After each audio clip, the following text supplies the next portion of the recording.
let me know. I'm suffering from a little bit of a head cold, so if I start sniffling and other bits and pieces, let me know. Okay. Got a bunch of tissues here and so on. So I'll try and mute myself as much as I can. We'll amplify all nose blowing. We'll Foley extra in. Yeah. We're going to make it seem like all Australians just have sinus problems. They're a drippy folk. Yeah. Megatron must be stopped, no matter the cost.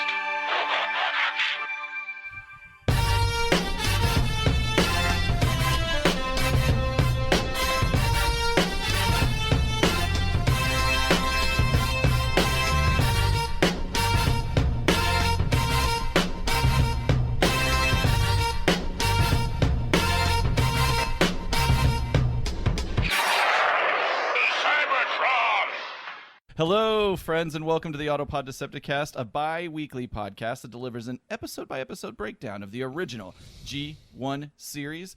This is our episode number 158. Today we'll be covering episode 51 of the Transformers series, Season 2, an episode titled Prime Target. I'm your host, Aaron, and we've got a romper-stomper of an episode. You see, I was flirting with the idea of death in Brunswick, but then I said to myself, Angel baby, it's time to shine. You see, due to love and other catastrophes, Muriel's wedding was just around the corner. It was a Romeo and Juliet story. Some even felt they were dating the enemy. With my two hands, I started to pluck at the piano. It was radiance and proof that my skills weren't strictly ballroom. Well, it was kiss or kill time. I had a rendezvous with the boys at the Hotel de Love. Here's the thing. All men are liars, and if you're going to get in on the big steal, you got to be prepared to do time for Patsy Cline. Well, I'm not ready for a love serenade. I turned around on that road to nil. You see, the interview is about the sum of us. So I sat back in my castle, grabbed a bowl of soft fruit, and flicked on the idiot box to watch the Wiggles movie. You have anything to say about this? Ryan, you said that I wasn't going to get this, but it's pretty obvious. They're movies. Sure. And also, I love the Hotel de Love. We used to watch that together. You and I did? Yeah. I don't know that I've ever seen this You've film. seen it. You would know it if you watched it. And I've seen Muriel's Wedding, but I think that's the only two. Okay. Caleb, any kind of theme? There are like Australian movies and TV shows. Did you see my notes? No, I was like romper stomper. I was like, yeah, that's Australian. Wiggles. These are notable Australian films of the 90s. There you go. Okay, cool. According to a website I found. Excellent. The reason for that, we are pleased and honored. Pleased as punch. Fit to skip. To be hosting today's guest, who is a great friend of the show, so it's super cool. We're finally meeting face-to-face via the G-Chat here. This person is a part of the esteemed and exclusive contingent of Australian Autopod Decepticast advocates. There are two. He's a creator of exciting Autopod Decepticast segments such as Yankees Pronounce Australian Words. Oh, yes. Very popular segment indeed. He's a committed community member who has sampled and reviewed many, if not all, of our cocktails. I think that it might be more many than all, but he is the first Apple Podcast reviewer from Down Under. The man is far from UGLY, and he does indeed have an alibi. Some call him the cyber informer, a no say daddy me snow me I go blame. He is here to keep your small business protected from cybercrime. Please welcome to the show, Michael Tremblett. Wow, what an intro. G'day, everybody. It sounded like an intro for a boxer. Do they go on that long? The Thunder from Down Under. I got to say, I haven't seen pretty much most of those movies that you mentioned in that film. I know of them, but I haven't seen them. All right. Not even Muriel's Wedding. It isn't compelled by the government to watch these fine films. I'm not sure how they'd like me watching Romper Stomper, I think, but anyway. We're recording on the birthday of your queen, allegedly. Allegedly, yeah. Because it's not really her birthday, as far as I understand. Your personal No, I believe queen. that's in late April, not early June for some reason. But you're the queen of our world, so who are you? Tell us about yourself and what you do in life. Firstly, it's an honor to be on the podcast. My name's Michael Tremblett, as you said. I'm on Twitter as @cyber_informer. That's where I'll be talking about cybersecurity with a focus on small and medium business. I was chosen by the federal government to launch an initiative for bringing cybersecurity awareness to small and medium business. You could say that I was the prime target of the federal government when I was appointed. You don't have to say Well it. done. That's good stuff. So you can find out more about this initiative over at our website, loyalit.com.au/cybersecurity. Whilst it's kind of, Australian focused, it's actually a really good best practice baseline that any small and medium business can adopt to make themselves more secure. So on top of that, I'm a mad Transformers fan. I've seen the 86 movie well over 100 times. I first saw it on the big screen when it was released, and I only saw it 2 months ago on the big screen again. Nice. Hearing Unicron, I've got to say, in the theater surround sound was absolutely awesome. Were you one of those lucky ones who got to see it in 86, or had it made its way to Australia at that time, or how did that work? Well, I'm pretty sure it was 86. I have very vague memories of it. I remember sitting next to my mother, and I remember her telling other people on the phone that the whole time she was very embarrassed sitting there watching the movie. Okay. I'm no longer embarrassed of it. I love the movie. I love the movie. I love everything Transformers. And you know what? I've been a huge fan of you guys as well, like the Autopod Decepticast. I think I stumbled across you on when you were at episode 7. Oh, wow. I noticed An early adopter.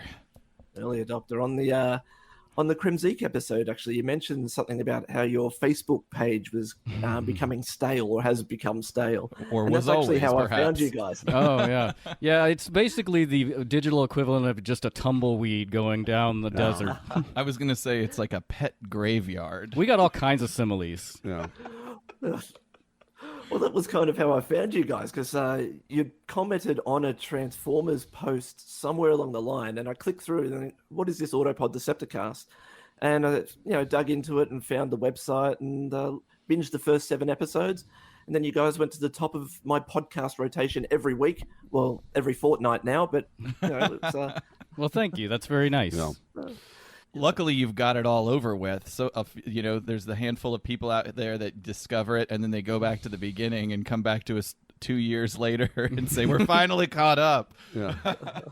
Which is cool. Well, That's amazing. my little secret is, I guess, that I always watch the episode before I listen to your podcast. Solid and I usually practice. do that on the treadmill as well. So Oh, nice. I usually go down to the gym. I watch the episode, then the next day at the gym, I'll listen to the podcast. So. Nice. Nice. I wonder So, how many people nice do little that. I ritual. would think that'd be the way to go, is to watch the episode and then listen. But I don't. That's what I would do if I. Yeah, I should probably do that. Yeah, it would be helpful. To continue to set up your Transformers credentials here, would you say your favorite piece of Transformers media is the movie, or is it something else? Look, definitely G1 series and the movie. I have to say the movie. But I've really started to dig some of the comics, actually. So even some of the crossover ones. I've just recently read the Back to the Future crossover, and I Don't kind of get enjoyed Ryan that. It was a going. bit of a silly story, but it was. But I enjoyed it somewhat.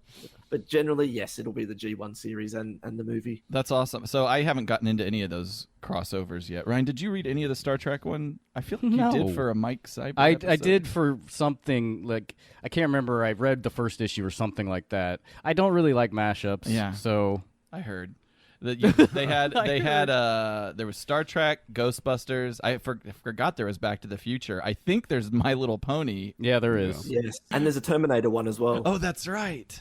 Interesting at all, Ryan? Terminator? I mean, that one's like at least makes some kind of sense. It does make They're more both- sense than My Little Pony. Yeah. Do you have a favorite Transformers character? Who do you root for? I've got to say, originally it was Soundwave. When I was a child, I really loved Soundwave, had the figure, it was my favorite figure. But more recently, I've got to say, I do like Shockwave. Yeah. Even though you don't see him too much in too many episodes. The opening scene in Desertion of the Autobots where Carly and Spike are being chased by Shockwave. As a kid, it scared the crap out of me. But, where he makes things disappear and he's just standing there pointing a gun straight at the camera. That was not what it Yeah. sounded like. That was a poor attempt. And, that was kind of badass. And being a Cyclops too. Yeah, I mean, yeah. that kind of kicks ass as well. Yeah. He's menacing. And that He- boob Yes. shelf. He's the loneliest Decepticon on Cybertron. Megatron, what happened? Are you a toy collector by any chance, or just a media observer? Well, I have collected the toys. Certainly back in the very beginning, I had a whole bunch of them, a whole crate of them. But now I've actually started collecting again.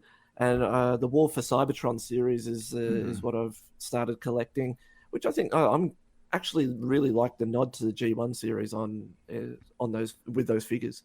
Yeah, they're definitely pandering to 40-plus-year-olds with that line.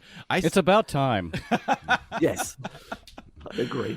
I still actually don't. I mean, I guess it's because it sells and it is continuing to sell, but it's just, I don't know. It's strange to me that's what they continue to do when there's no. I guess there is media to support it technically, but it just feels like your market with kids is so much bigger than old people. But I guess I'm just wrong. But we have the about money. that. Yeah, Right. they can sell a less amount of toys for a greater amount of money. And to be fair, they do have a kid-centric line as well. With it, I think it's called Cyberverse or something like that. But Sounds right. what other nerd properties are you into? Back to the Future, Ghostbusters, My Little Pony. Well, I don't mind Back to the Future. I've got to say it's a good one. Not so much My Little Pony. I mean, I'm a big video gamer. I know you guys have talked about video games. I enjoy the old NES and Super NES, the old arcade machines as well. I have an arcade machine set up in my bar here, which crank out from time to time, which is quite nice. It's good fun. Well, we were tossing around a few episodes to collaborate on. I know you and Ryan were in communication early on. Why did we settle on Prime Target, and why is that one of your favorite episodes? Well, I've got to say, Prime Target has some of the best lines in any of the Transformers series. I really enjoy a lot of the backwards and forwards in that Dinsmore and Chumley do. And there's one line right in the middle of it that my brother and I used to say all the time. So when we get to it, I'll have to I'll flag that one. But I have a guess. Go for it. No, What we'll see. line? We'll see if I'm Okay, right. all right. But this is one that we had on VHS back in the day, where it was recorded off the TV, and along with a couple of others that were just on the one tape that we used to watch over and over again. This is one that kind of resonated with me. I wish I had all my old Transformers. I guess I don't need them, but there's something about the Transformers tapes and then actually being able to watch the commercials that were around at that time that makes me feel really nostalgic. Like you're back in Yes. it. Yeah, for sure. A couple questions, and then I want to get into cybersecurity.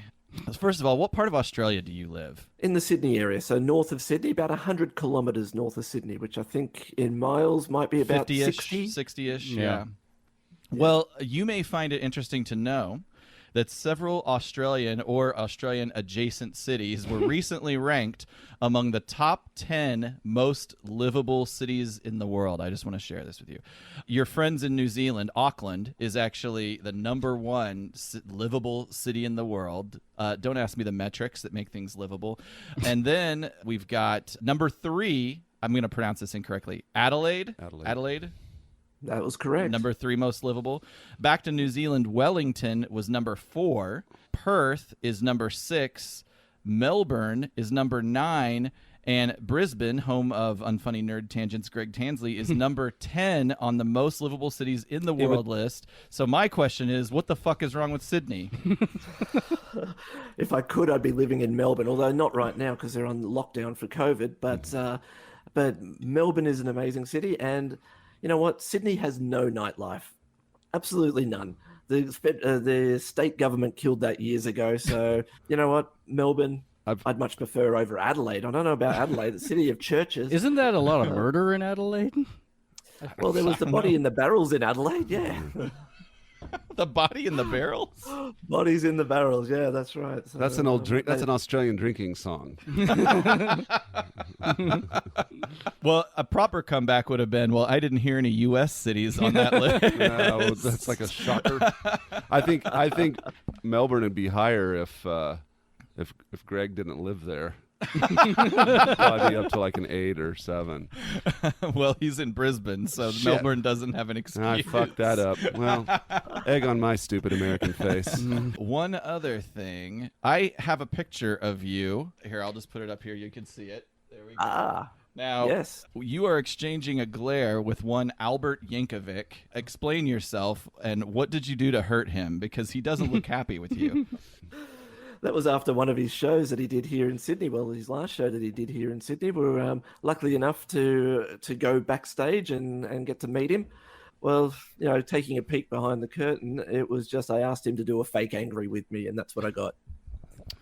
He seems to have some fairly serious security. There is an Imperial Guard standing behind you, too. Holding his Pointing crotch. straight at his crotch. Did you give Al a cybersecurity pitch? He's a No, small business. I think he's more of an empire now, isn't he? Yeah, for real. So you've kind of given us the primer on this project that you're working on. But before we get into the deeper questions, I just want to play something for the audience. Okay. Yes. Yeah, I hope that you hearing me. This is the future, all about cybersecurity. Talking about the hackers, I'm just trying to warn you. From the one and only legend, the cyber informer. Hey, yeah, this is the cyber reformer. This is the cyber reformer. Let's go. Let's go. Why is that so awesome? I have so many questions. So you appear to have the same sort of love for a banging intro that we have. Absolutely. I love it. Every time that I have a podcast playing, you know what podcast it is on your rotation list just by hearing the opening intro. Like the first couple of seconds, you'll know precisely what it is, and that was what I was kind of going for with that. And I love it. I love that. Yeah. It was a really good job the guy did. How'd that come to be? Did we were talking earlier? Did us, since you were commissioned by the Australian government, so did they pay for that? Yes. Awesome. I love Australia. I'm trying to imagine if, I can't think of any examples of the United States government paying for a hip hop song. Yeah. Does that guy rap for all of the Australian initiatives? Is he a government rapper? Yeah. Sadly, no. I found him on Fiverr. So he has well over 1,000 5-star reviews. So Oh, wow. This guy, it's obviously does there's a his reason stuff. why. I didn't Yeah. know you could get a Wow. rap on Fiverr. Yeah, you can get a lot of stuff on Fiverr. So I just want to. I'm sorry, we don't have to spend too much time on the intro. But what did the brief look like for this? Did you just send a couple keywords and then let him work it out, and he came back to you 3 days later? Yep, that is precisely what happened. I gave him said it's going to be about cybersecurity. I want my name to be the Cyber Informer. I want a rap that goes for about 20, 30 seconds. Go for it. And 3 days later, he came back with that. I didn't have to edit it or anything. He just nailed it first time. That's amazing. He did the beat as well. He did the beat. He did absolutely everything. That's awesome. We're going to have to look into doing that for all kinds of things. Can we shout out this rapper? Let me find him. Yep. I'll just have to log into Rapper Fiverr. producer. He's multi-talented. If I just had money to burn, I'd get raps like, I need you to rap out Ryan's chickens in the backyard. Yeah, I don't know if you want to broadcast how much did it cost for this rap. Like Ryan's van. I want to rap about Ryan's van. Well, funnily enough, it was only $100 US. Wow. And I was wondering if he was U.S. based. He was definitely US based. So his handle on Fiverr is Burton M6. So Burton M for Michael 6. The number or the word? Number, sorry. Okay. All right. Shout out to Burton M6, the banging track. If you're looking for a rap-based intro, he's the guy. Yeah. And for an extra $150, I think he does a music video for you as well. What? Amazing. But I never got that one, sadly. Talk to me about a little bit more about the government initiative. It sounded like, was it a grant? Is it something that you applied for? How did you get on their radar?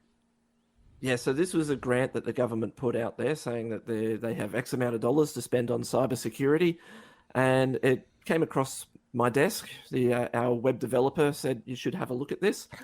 It looked like it was right up our alley. It was about consulting businesses being able to go out and raise awareness of cybersecurity issues with small and medium business. We gave them a pitch in the form of a project plan, said that this is what we want to do. We want to do videos, podcasts, Facebook, and this is how much it's going to cost. after a bit of time, they came back and said, "Yep, go for it, and here's the money." One lump sum, or are they trying to see how you do to let it trickle in? Surprisingly, it was one lump sum, Oh, so wow. I could just pack it all up and nick off to Spain. But I was going to say you're teaching about cybersecurity from your Ferrari, and you. So give us the pitch. Why do we need to care so much about cybersecurity? Yeah, because I got Norton. I got McAfee. How do you pronounce it? McAfee. McAfee. from what I understand, hacking never happens. Yeah, I've never been hacked, No. as far as I know. That is, Michael's eyes got really big when I said that. Yeah, okay. you've never been hacked, huh? Cybersecurity's. I heard cybersecurity is for pussies. Oh no. Okay. Gauntlet's been thrown. All right, Michael, help us out.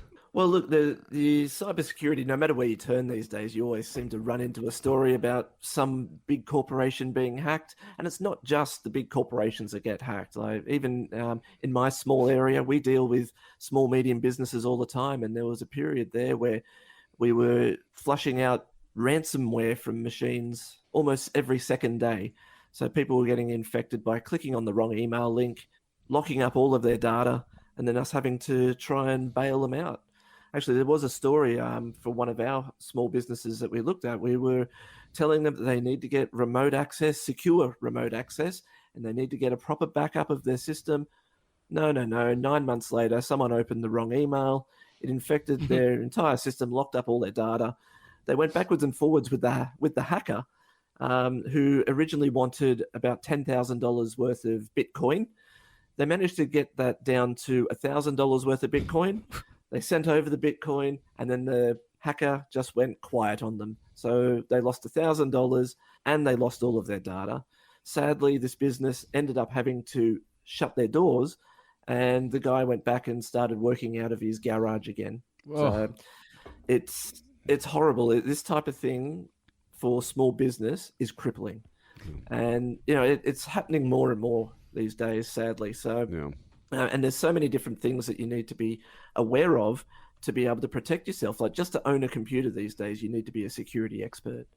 Yeah, I was joking earlier, but 2 years ago, the company I work for, that exact thing happened to us, and it really knocked us back hardcore for like a good 2 months. Like it took forever to rebuild from where we were, and we're involved with the international shipping industry, and so we had problems like dealing with our international clients. I work for a very large, supposedly internet-based company, even though we're far behind on all the tech, in my opinion. But like a couple of years ago, they never admitted that we got hacked, but our internet for the entire company was down. Like, our internal internet was down for a month, 6 weeks. Holy moly. And it's what triggered us getting laptops so we could work remotely. Interesting. Right. And I'm like, nobody ever said what happened. And I'm like, well, that's definitely what happened. Yeah, that's weird that they wouldn't say anything about that. It's not. They never tell us shit. Okay. I think we reflected medium and big companies. JBS just paid $11 million ransom after a cyber attack. This is just this last couple of weeks. And I mean, yeah, it halted their production, I want to say, for a couple of days, and they still ended up paying $11 million. And I think they believe that was a Russian cyber attack. All right, well, now I'm scared. I guess it's not for pussies. You have made your case effectively. How is it that the Australian government had decided they had a stake in the game? I mean, I guess loss of economic activity impacts tax collection to a degree. I haven't heard, maybe things do exist like this from the United States, but is there a special reason why Australia wanted to be proactive? No, I don't think so. I can't think of anything that they wanted to be proactive about there. I mean, other than it's on the rise and it's costing small business here and a lot of money. And Australia actually is, the majority of businesses here are small businesses. I'm not sure about that in the States there, but over here, the small, medium business are the lifeblood of the country. Mm-hmm. And to have these businesses forking out ransomware and being shut down really impacts on the economy. So, the best form of protection is really just prevention is better than a cure at the end of the day. So you're saying that the Australian government is actually being proactive rather than reactionary. That's an interesting concept. Yes. Huh. That's not really the American way. Who are the culprits? I mean, I'm sure it's different types of people, different groups geographically, but is there a profile? How do these things tend to look, and where do they tend to come from? Look, sadly, these days, there's businesses on the internet that provide ransomware as a service. And it's pretty much ransomware these days that you're going to see, because that's where the money's at. So wherever you can get money, that's where the hackers are going to be. And there's online businesses that sell tools to be able to hack, businesses. And, if you're the conduit for that, then you get a cut of the spoils. So it's they're providing the technology, and you provide the conduit into these businesses, and then they handle all of the financial transactions, and you get a cut of it. So this is actually a thriving business on the internet at the moment. Is that all accessible via the dark web, or is it out in the open? Could I go to a URL right now and buy ransomware? No, it's all on the dark web. Okay. All on the dark web, so you need to be able to get into the dark web for one. Give me that dark web. Find these guys, and then buy their services. And most of them come from kind of Russia, North Korea. They're usually, and China. They're the big three. Do you have to be fairly well educated to be able to execute these kind of scams, or could anybody do it as long as they have the tools and know how to access those tools? Anyone can do it. So the bottom run of a hacker is what we call a script kiddie, where you just download a script, you run the script, and you're hacked. So a lot of this is what this ransomware as a service is trying to provide. Just the masses, really, at the end of the day. They want to make a buck. So, if you have businesses that you have access to, you could potentially buy this service and earn yourself some money. Wow. Yeah, it's quite scary. And, we, as an IT company, I look after well over 200 small businesses. If I was to buy this service, I could deploy it to 200 small businesses. And who knows, maybe a percentage of those will pay the ransom, and I'll get a little bit of cash from it. But if you have the way into a business, then, and your personal ethics are not very high, then you can actually earn a bit of money from this. Sounds like the job for me. Yeah. And it can be run from anyone. It could be a state-based a state actor, or it could be a kid living in his parents' basement. And this is why the government has kind of stepped in and said, here's an initiative that you can run, but we have what we call our Essential 8. So they've actually developed this framework, which it gives you kind of a grounding, or the framework for building your cybersecurity defenses. And it's actually really good. And this is why I said in the intro there that, whilst it's Australian based at the moment, it is actually some really good fundamental ideas behind securing yourself and your business. I mean, you can actually use these in your everyday life to protect yourself. Because hackers are kind of lazy people. They go in and they look for the low-hanging fruit. And if you're the lowest hanging, they're going to get you. So if you just have a little bit of defense in there, they'll likely just go, okay, well, this is too hard. We'll move on. What is the most common way in for a hacker? These days, it's someone clicking on the wrong email, like a link on an email. That's pretty much it. It's just back in the day, it used to be, websites and so on that would deploy malware onto your machine, or viruses or whatever else.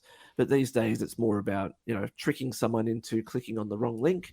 And in the background, a virus or the malware will run. Before you know it, all of your data is inaccessible, and you'll get a message up on your screen saying, I've hacked you. Now send me over this amount of data, this amount of Bitcoin for as a ransom. It's scary, because these guys can evade antivirus and all these other bits and pieces. So it's you need to do more than just have antivirus on your machine to protect yourself. And I assume this applies with our mobile devices as well. Like the text message with a link in it can be problematic as well, right? I Yes, feel like it I'm can. leading the witness. Well, it can, not so much these days because they kind of plugged a lot of those holes. But I mean, hackers really are going for, the big payoffs. So, you don't usually store a huge amount of data on your phone. Or people might have photos and other bits and pieces, but typically they'll be backed up somewhere or, loaded onto a workstation. So a lot of people that I talk about this with, they say, well, I wouldn't be a target. I don't have anything of value. But when you really think about sitting down in front of your computer, you might have photos, you'll have other kind of documents and other bits and pieces that are kind of almost irreplaceable on your computer. And if you were to one day sit down in front of it and it just not be accessible anymore, you just can't get it back, how much are you willing to pay to get it back? You might have baby photos or trips of your holidays or whatever else on your computer. Just the thought of not being able to see those anymore is enough for people to try and, pay these ransoms. Yeah, I had an encryption problem whenever I was switching between two phones a couple of years ago, and I ended up losing about 3 years of photos. And I felt, and this is not hyperbole, it felt like there was a death in the family. I had so much anxiety over it, and still aren't recovered. And I went to several different local businesses that I thought might be able to help me, and nobody was really able to. And They were like, "Sir, this is a high V." If you want milk, it's over there.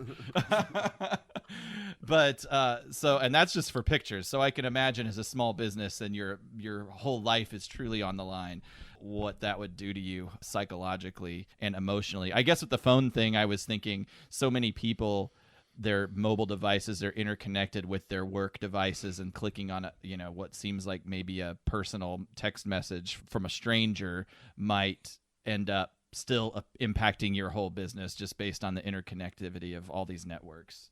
Well, absolutely. And, if you're going to click on something from a text message or something like that, typically what they'll do is if they're not going to ransom up your machine straight away, they'll ask you to put your username and password in. Right. So you put your username and password in, and then suddenly they've got you. Mm-hmm. Yeah. Mike, is there anything else in terms of your project or cybersecurity in general you want to get across, or is now a good time to pull up the dark secrets you found on us? Well, let's have a look at the dark secrets. Oh God! Oh God! It's linking now. It Yes. says you're. Yeah, there Yep, we go. There we go. All Let me right. see. Okay, this is my. I know that whenever I go to X videos, it's constantly telling me to check my passwords because it may have been leaked, and I never check them passwords. Well, this was an output of a dark web scan that I did of your guys' emails. So there was 5 different emails that you sent over to me, including the Autopod Decepticast at gmail.com. Oh no. Which is not on there, but there were 3 unique email IDs found, and we can see there the very top listing there. So you can see that these ones are kind of masked, but you can see that there are actual passwords out there in the dark web for your guys' emails. So what are we seeing there? So aaron.tweet@yahoo.com. I finally have moved to Gmail, so don't think that I'm totally an old person. But it looks like that has been hacked a number of times, maybe 10 or 12 different times. Is that how I should read this? That's how you should read that, yes. So you can see the breach source over on the right-hand side there. So a couple of those are not disclosed, so we don't know where they actually came from. The password listing there, the ones that are in red, they are stored in clear text, which means that anyone can read them. So if you're going into the dark web, you'll be able to read those passwords in full. They're kind of obfuscated here. And the ones that have listed there as encrypted, they're encrypted with what's called a hash. That's how passwords should be stored. But they're also hackable if you know what the encrypted password is, depending on the encryption used. So we can see there that there's a number of encrypted passwords. So they did the right things. The homechef.com and canva.com, whatever they are, had encrypted passwords, but there were a number of them there that are not disclosed. But we can see the first couple of letters of those passwords. Do you recognize those passwords at all, Aaron? Yeah, I do. Luckily, The password is hung like a horse. Here's a quick all question. we're seeing is HUN, and then it's covered up. So for clarity, like homechef.com, which is a home meal subscription service, I do remember them being hacked a number of years ago, or I guess maybe it was in 2020. If that's what does the publish we date can see the indicate when publish it was date. hacked? That's when it was released on the dark web. Okay, if it's encrypted, that means that your general schmo hacker is probably not going to be able to do anything with it. But if you feel like you're going to put more work in, maybe you could unlock it. Correct, Okay. correct. I actually did this for a client of ours who wanted me to see whether it was easy to hack these passwords. And they gave me a list of these encrypted passwords. There was 2 or 3 of them on the list, and they said, go ahead, see whether you can decrypt them. And after about half an hour, I managed to get 1 of the 3. So it depends Wow. on how, How good the encryption how common is. the password is. Yeah, well, it's how good the password is. So Okay. if you know the encryption, you can then start trying it against a word list. And hackers have huge lists of passwords that get released, and you kind of just have to take the encrypted password and try and match it up with a password from one of these lists. And if it matches, then it's going to say, "Yep, that's what the password is." Okay, so if a hack... Oh, sorry, Ryan, go ahead. I was just gonna say the best idea is to use the same password for everything, right? Which is what. That is absolutely wrong, 100% wrong. Oh, man, but it's so much easier. I know, right?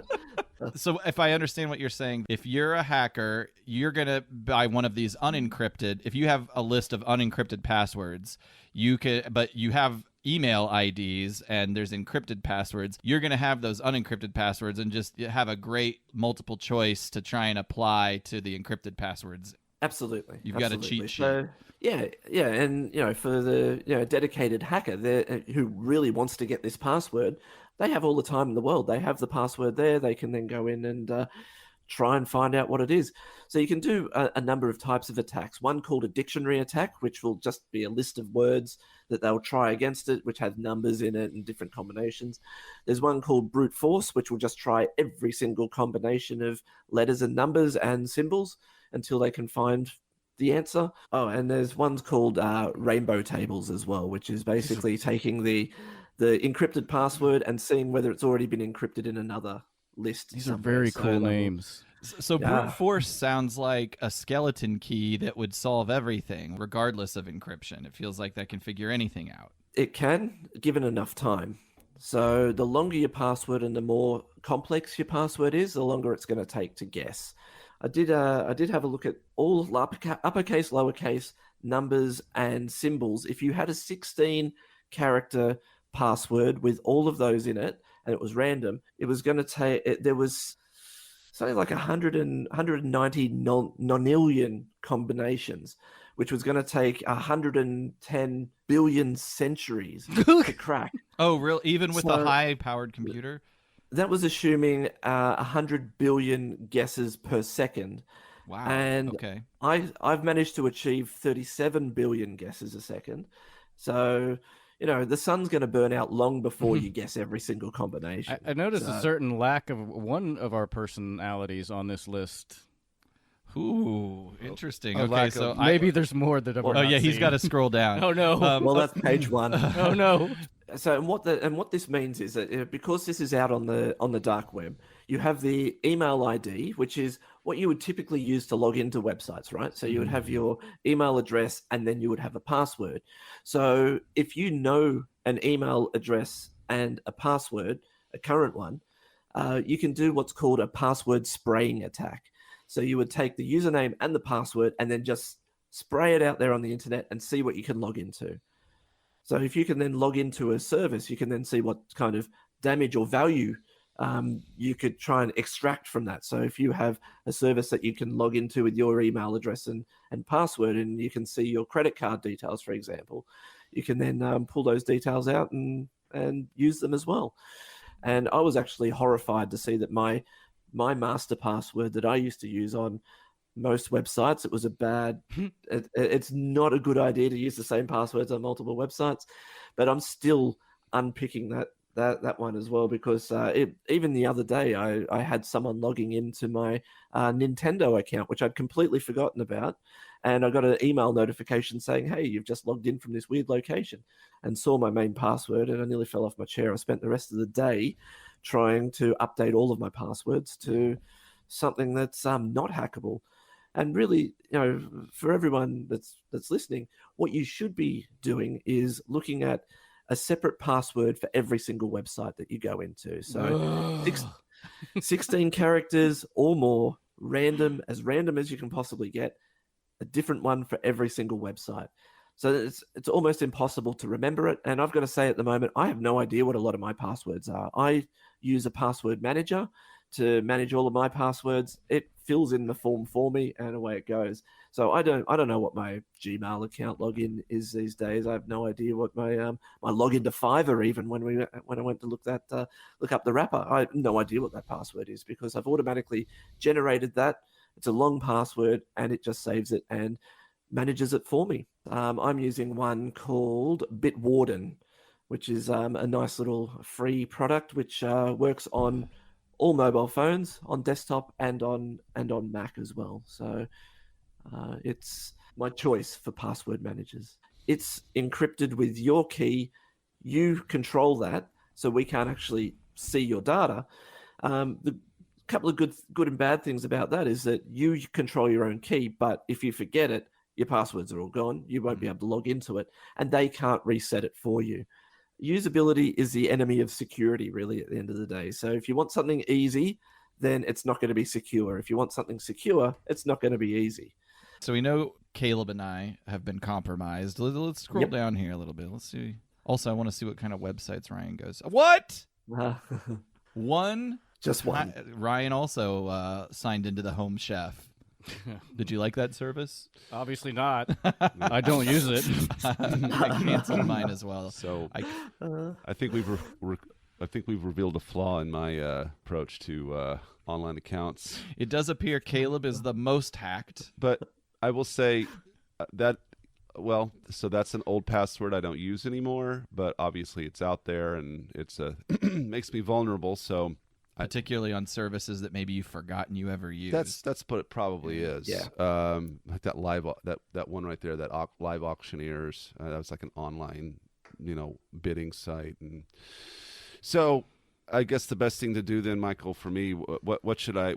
I see all this. What's the next steps for me? So if you're using that password that's kind of half revealed there, I would be going in and changing the password, that password on all of the sites that you've ever used it on, if you can remember what it is.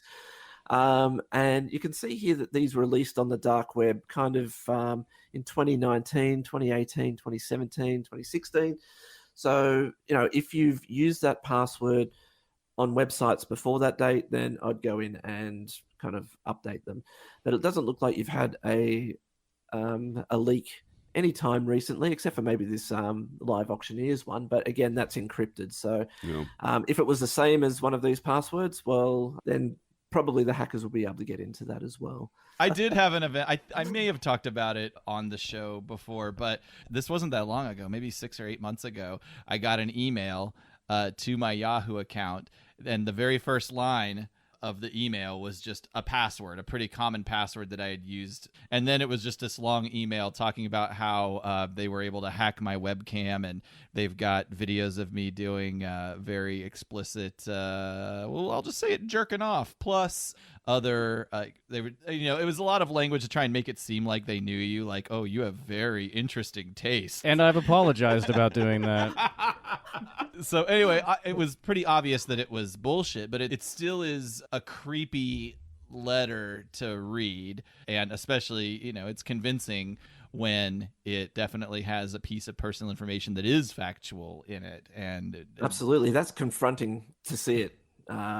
Just on an email that some random has sent you. So it's and it's a very explicit threat as well. It's like, give us money or we've got your boss, your friends, everybody's going to see this video of you. But of course, they never get completely specific about what they see in the video. And they always say things like, don't reply with questions or I'm just going to do it.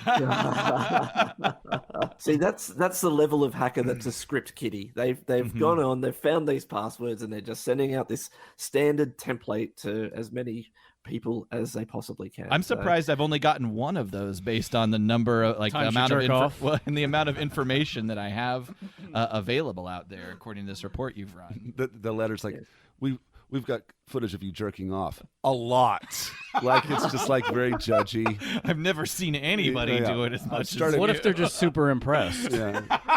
You've got a technique I never considered I've before. never seen this. I usually just send a script out to people, but I'm personalizing this one to you. The cantaloupe was awesome. Yeah.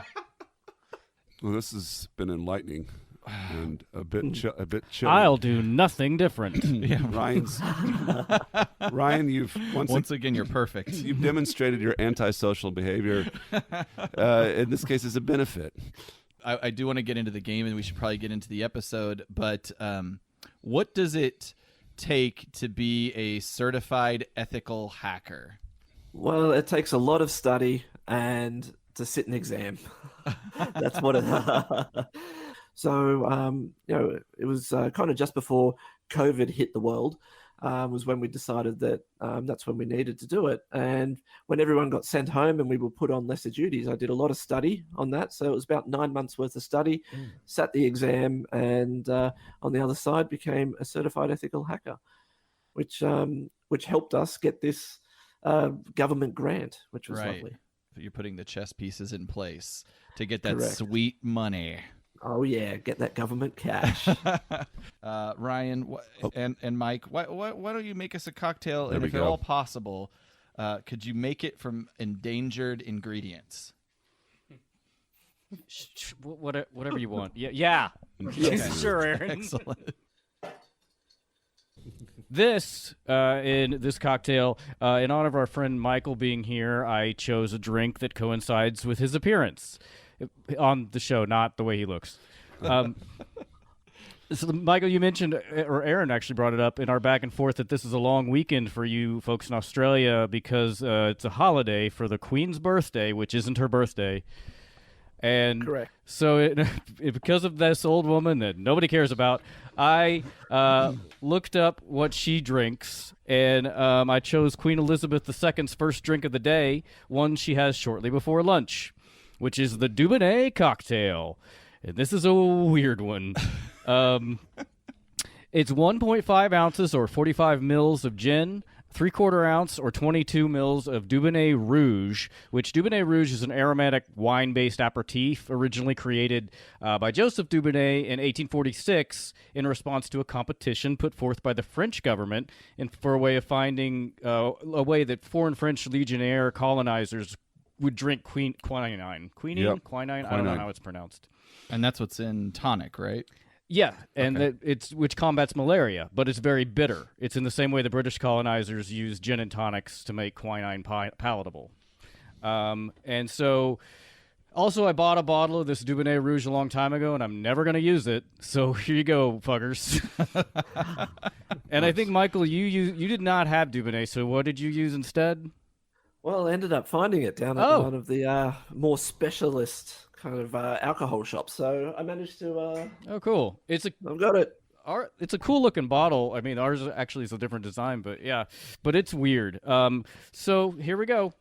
All right, cheers. I'm surprised that it's not available to you, being your constitutional monarchy status in the world, that it's just not in every liquor store. Well. So I would consider that a very dry drink.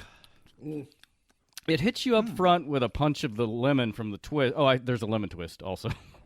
I didn't get the lemon in mine, sadly. Yeah, I stirred it over ice and then strained over a lot of more fresh ice. I feel like it hits you like with an almost burnt taste of almonds. Yeah, there's sort of a sweet almond flavor. I was trying to figure out what that was. Yeah, I had one of these the other night, and I feel like it gets a little milder as it goes because of the dilution and stuff like that. But I actually like this better than when I had it before.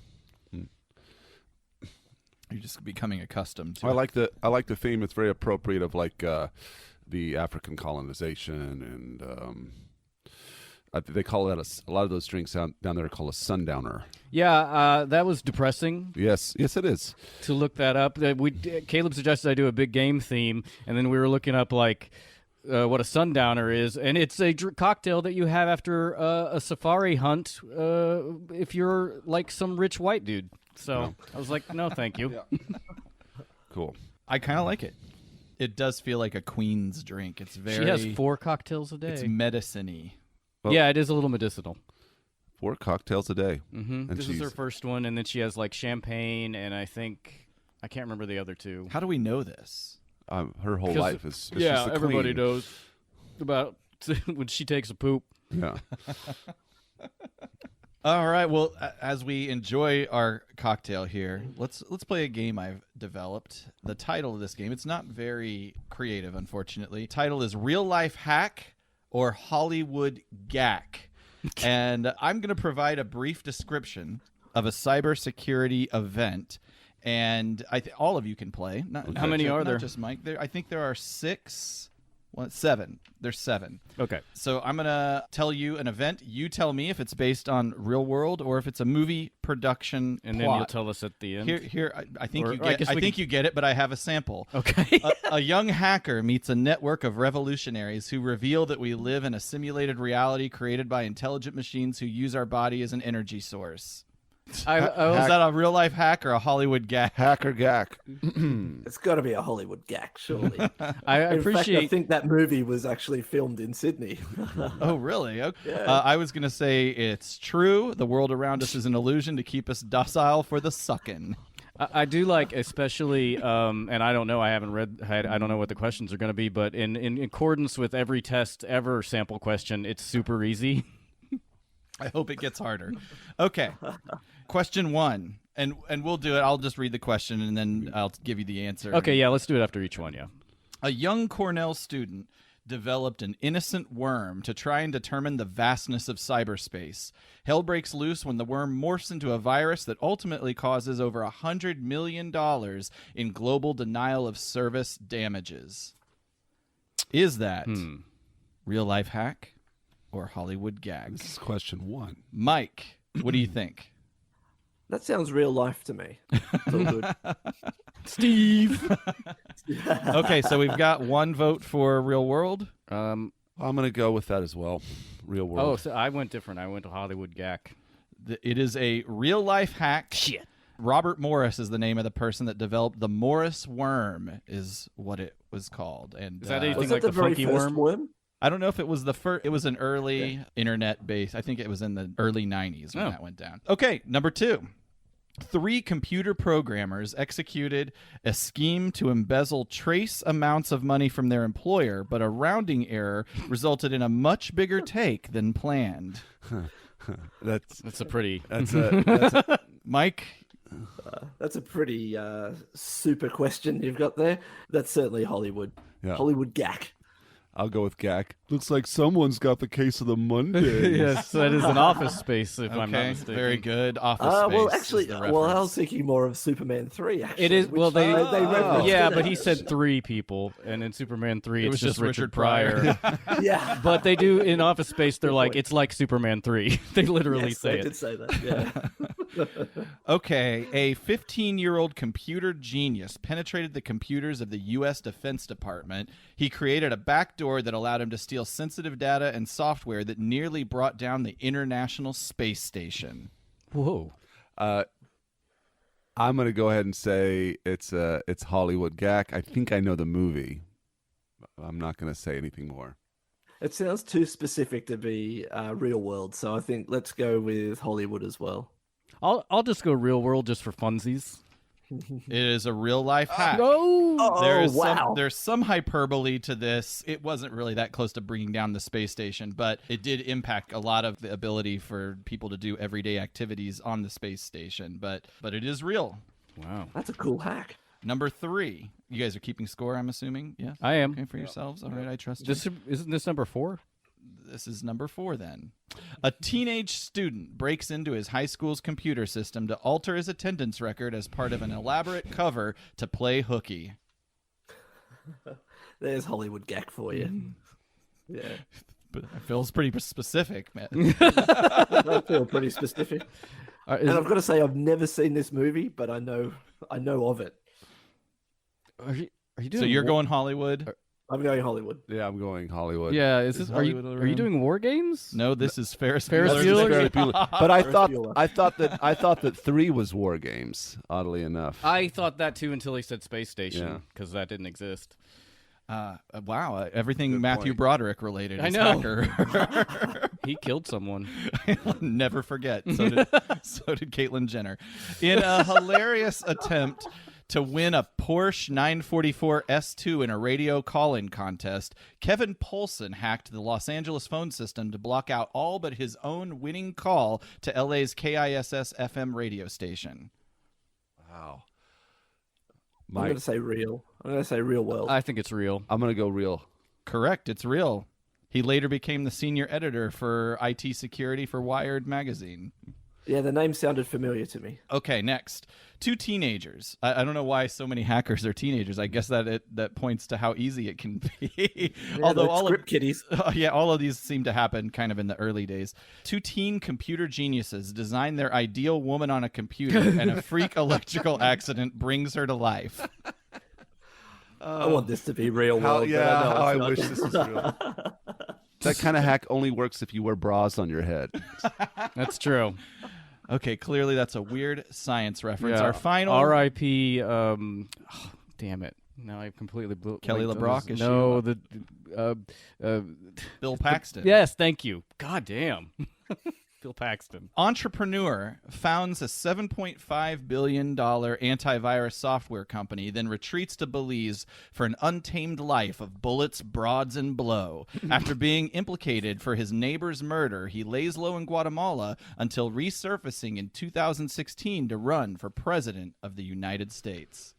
That is, I'm gonna go with real life. Sure, yeah. I know. Who, I just I know, yeah, I know who- real. I I'm know going to who- go the Hollywood gack on that one. I have no idea. I know actually. who It that- sounds too good. to be Caleb, true. what do you That'd have be to say amazing. about That's that gentleman is Mr. McAfee. Yes, From correct. the- John McAfee. John Or McAfee. How you say it? Yeah, McAfee. Yeah. Hello, listener. Casey Kasem here. You haven't heard from me in a while because fuck you. That's why. This episode was recorded before Mr. McAfee committed suicide. Wink, wink, wink, wink, wink, wink, wink, wink, wink. Was he suicided? I'll never tell. I just popped in here to say a very respectful R.I.P. I'll see you around the astral plane. That's it for now, listeners. So fuck the APDC, but Michael T., you're cool. Keep on keeping on. Yeah, if Did you he run don't, for president? he ran for president in the Libertarian Party. He came in Did he third. win? No, Oh. he did not win in the primaries. But yeah, there's a amazing Wired article that follows him around the sounds time he was crazy. still in Belize. Yeah. That there's not enough you can say about this guy. Yeah, Wow. He's had a wild life. And the pictures in the article are Yeah. like it's some real Heart of Darkness shit going Yeah. on when you see those pictures. Like, Jeez. I think I don't know if it's clear or not whether or not he murdered his neighbor in Yeah, Belize yet. But fucking weird. how'd you guys do? Oh, was I meant to be keeping score? I think I got Just 5 I got out of 6, 7 out maybe? of 7. I got 8 out of 10. Ryan, how'd you do? I got 6 out of 7. Pretty good. I got 5 out of 7. Okay, since it's unclear, Mike, you're the winner. Yay! You win the no prize. Yes. Okay, let's get into the episode. Oh yeah, the Transformers episode. Yeah. Yeah. Oh yeah. Last episode recap, Triple Changers truly tried to triumph through a tricky truce, only to trip up via a troubled troop of trembling trains and a treacherous tribe of favor-trading maze-trap troublemakers. Let's kick off episode number 51. Man, on the first go through, Good that job. was pretty good. Prime Target, written by the truly dynamic Sunbow Yes. movie duo of Flint Dilley, friend of the show, and Buzz Dixon. Future friend of the show. I met him in L.A. for a second and interrupted his dinner. With Flint Dilley. And animated by Towai. I think we talked. I think the reason that that Flint probably wrote this was that a script, like he talks about in his book and in our interview. Go check out episode 132 where we interview Flint successfully and in an amazing way. I believe I recall him saying it was the best interview I've done ever in my life. We'll say it. We'll say it happened. It was not recorded, but that's what he said. And so, like, yeah, he said in there, like, sometimes when a script falls out, like, it didn't get finished or whatever, he'd have to fill one in, or somebody would have to fill one in. I think that's what happened here. And the reason Buzz Dixon is attached to it is because Flint said that he didn't know anybody who was faster and better at just pumping out a script than Buzz. Also, Buzz is kind of crazy, and so the scripts he does are very fun. Yeah. And this one is very fun. So Yeah, it's good stuff. Yeah, definitely. I think Flint and Buzz, which are great names, gotta Yes. say, Flint Yes. and Buzz, did a great job of writing this episode. I mean, I do like the large cast of Transformers, and I love all the one-liners in this. And on top of that, it's kind of a pretty dark episode too. yeah. Absolutely. And another level to this is that Flint Dilley's background, like first and foremost, he was a game guy, like Dungeons and Dragons specifically, and he was a good friend of Gary Gygax, creator of the D&D. So Flint's very much about traps and game Oh boards. yeah, totally. This totally reminds me of the Games Master. Like Yeah. I consider this an equivalent to the G.I. Joe episode of Games Master. We open things up the way you guys know I like it, which is Cold War era hotties flying recon missions over the icy Arctic Ocean. Yeah, this cockpit that we see in a second made me think of the terrible game Top Gun. Oh wow, I did not make that connection. It looked but I almost love it. identical to Top Gun for the NES. I used to love that game. It's fun in a super frustrating way. Side note, it's also easy to cheat and beat. All you have to do, well, first of all, you just have to be good at landing. If you can land and if you can fill up your fuel, then you're solid. Other than that, you can fly over everything. It's true. And also, I didn't realize until the Angry Video Game Nerd episode on Top Gun, the whole reason that it's so hard to land is that the instructions are very confusing because they flash and they're like down, down, speed up, speed down. But all you have to do, if you look below that, which is not flashing, it tells you the exact speed and altitude you have to be going. Yeah. So I'm like, oh, you've just made it way more complicated than it had to be. Right. Comrades, there is a sub down beneath this ice or something sub-like. All of a sudden, a giant chain grapple is expelled from beneath the ice. It impales the plane. The Leninist airplanist ejects safely as her jet is pulled to the ground beneath the cracks in the ocean. Not to get on a whole thing here, but she says that she's detecting a sonar signal, which is not, you can't. Like, first of all, fighter planes are not set up to detect sonar. Also, you can detect sonar through ice, but you have to be touching the ice, and it has to be clear and smooth. Just a thing I wanted to say. Okay. I'm glad you mentioned that because that was one of the questions I had, and I thought maybe you, Ryan, would be able to answer it. You can count on me glad to that he- nitpick the science. Oh, go One ahead. other thing, that pilot certainly died of exposure after her plane was sucked into the water. It did not feel like there was anybody there to immediately No, she's definitely snag dead. her up. I guess, and we don't revisit it. Nope, she never comes back. We pan to a craggy, almost alien, though it's not, Mm-hmm. mountainside. Atop that mountain is a castle, and in that castle sits Lord Chumley and his manservant, not slave, Dinsmore. And they're admiring Chumley's recent loot lassoed from the collectivists. It's nice, but it seems to have caused quite an international stir, but I'm sure it'll blow over. Okay, couple things. I fucking love the voice acting on Dinsmore and Chumley. Yeah, it's They pretty are solid. the voice actors are making a meal out of these roles, and it is I'm here for it. But the other thing is, Chumley says, She's a lovely specimen, Lord Chumley, but there's a frightful international row brewing over it. These things blow over. Remember the Boar War? Painfully, sir. so he's like 100? Yeah, the Boer War, second Boer War was like 1902. Yeah. These men would be quite old. They'd be pushing 100. I feel like they're men of means. If anybody they've certainly discovered some kind of fountain of youth, it's them. Yeah, but it's they're saying the Boer War, which is kind of the Boer War happened in South Africa, so they're kind of they're going what? That's just a white South African accent. South Africa. Okay. I'm from South Africa. Oh, okay. Well done. So yeah, they're setting the stage how for very like these Diane guys. word of These you. guys have been involved in colonial Africa. It's kind of a subtle nod to that. Mm-hmm. Hence the big absolutely. game. And, if it was the Boar War, because there were 2 Boar Wars. wasn't Yeah, there? correct. There was one in 1880 and one in the 1900, basically. Yes, that's right. So these guys are doing pretty well for themselves, like Yes, looks-wise, because they've got to be well over 100 years yes, old. correct. Like, look at Dinsmore there. He looks like a vampire. Yeah. Well, actually, maybe that's what he is. Maybe he's the undead, and he's one of Chumley's trophies. Could be a that he's ghoul. actually a slave. There is a Nosferatu sort of visual appeal. The here. weirdest part just in a second happens where he just pours tea onto the tray. Yeah.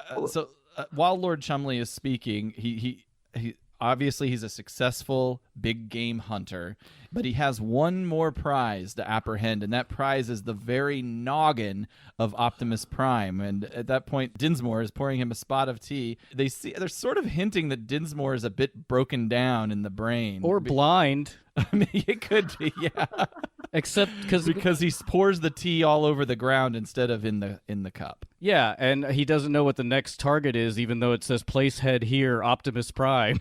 But they show Dinsmore to be very competent Yes, throughout later the on. entire He's not episode. blind because he drives many vehicles. It's just weird. I guess it's just supposed to be a joke, but Yeah. it's very strange. But you're trying to set up a character trait that you never Pay follow off. up on. No, yeah. and ever again. I thought it would just be funny if they just showed him urinating in his pants. Maybe that's what Buzz wrote first, and he had to dial it back. We transition. Trax and Bumblebee are racing down the highway. They're on a supply run. They transform into robots and just go into the department store. I guess by this point, everybody's just cool with robots going wherever they want. Sure. Okay, I'm Is glad that we've a brick accepted wall them. in the middle of the road back there? Did you see that? When they pull up right there. It's like is that a brick wall that Oh, on Oh, in the it middle does of a from a freeway? perspective standpoint. Yeah, it's seems like it's strange. placed It's a- awkward. Oh, yeah. It's a awkwardly. strange placement. kind of weird? Maybe that's why they stopped here and transformed. Like, we're going to move around this brick wall in the road.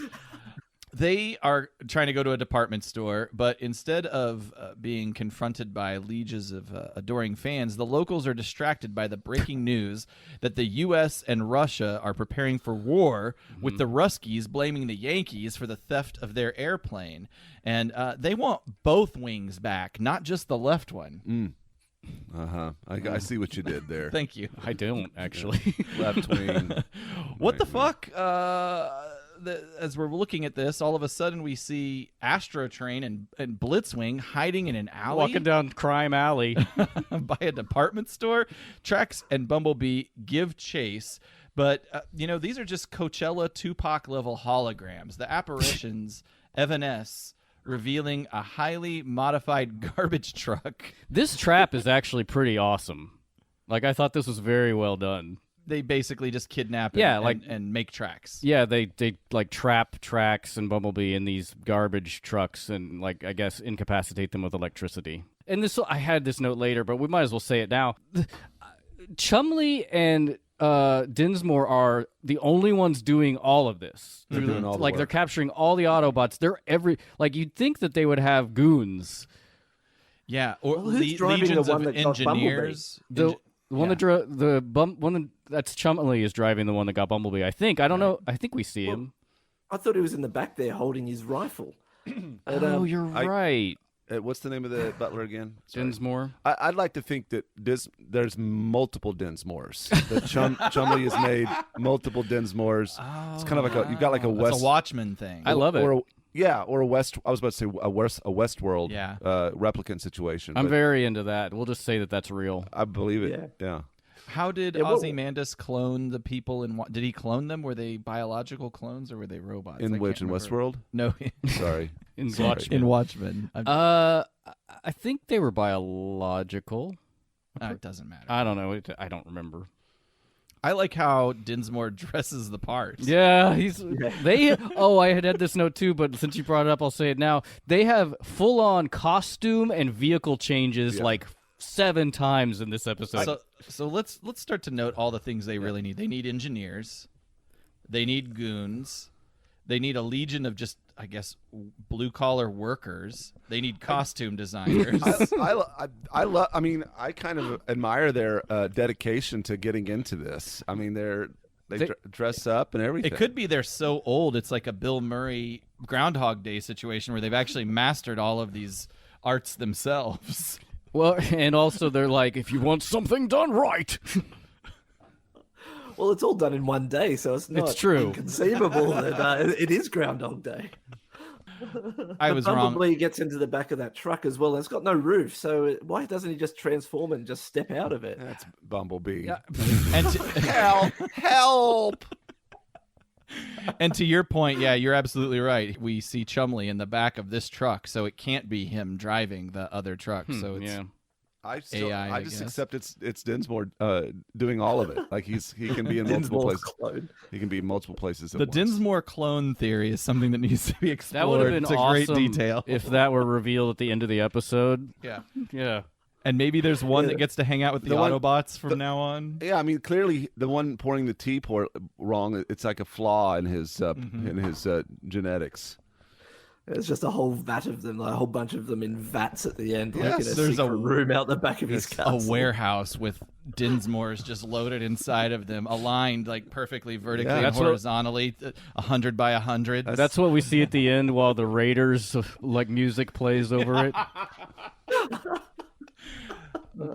We transition to Autobot headquarters. We have Blaster, Beachcomber, Jazz, and Grapple, and they are absorbing some stay-at-home housewife television culture here. They're watching As the Kitchen Sinks. Yeah, it's the smash hit.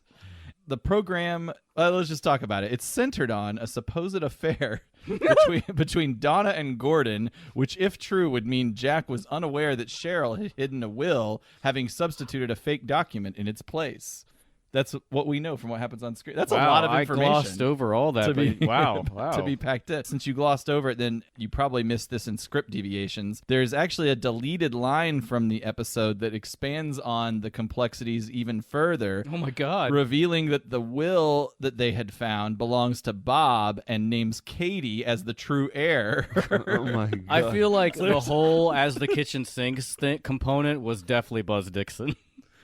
I would like to think there's another cut scene where they cut to Cheryl. I don't know if you ever see Cheryl's face, but it's Dinsmore.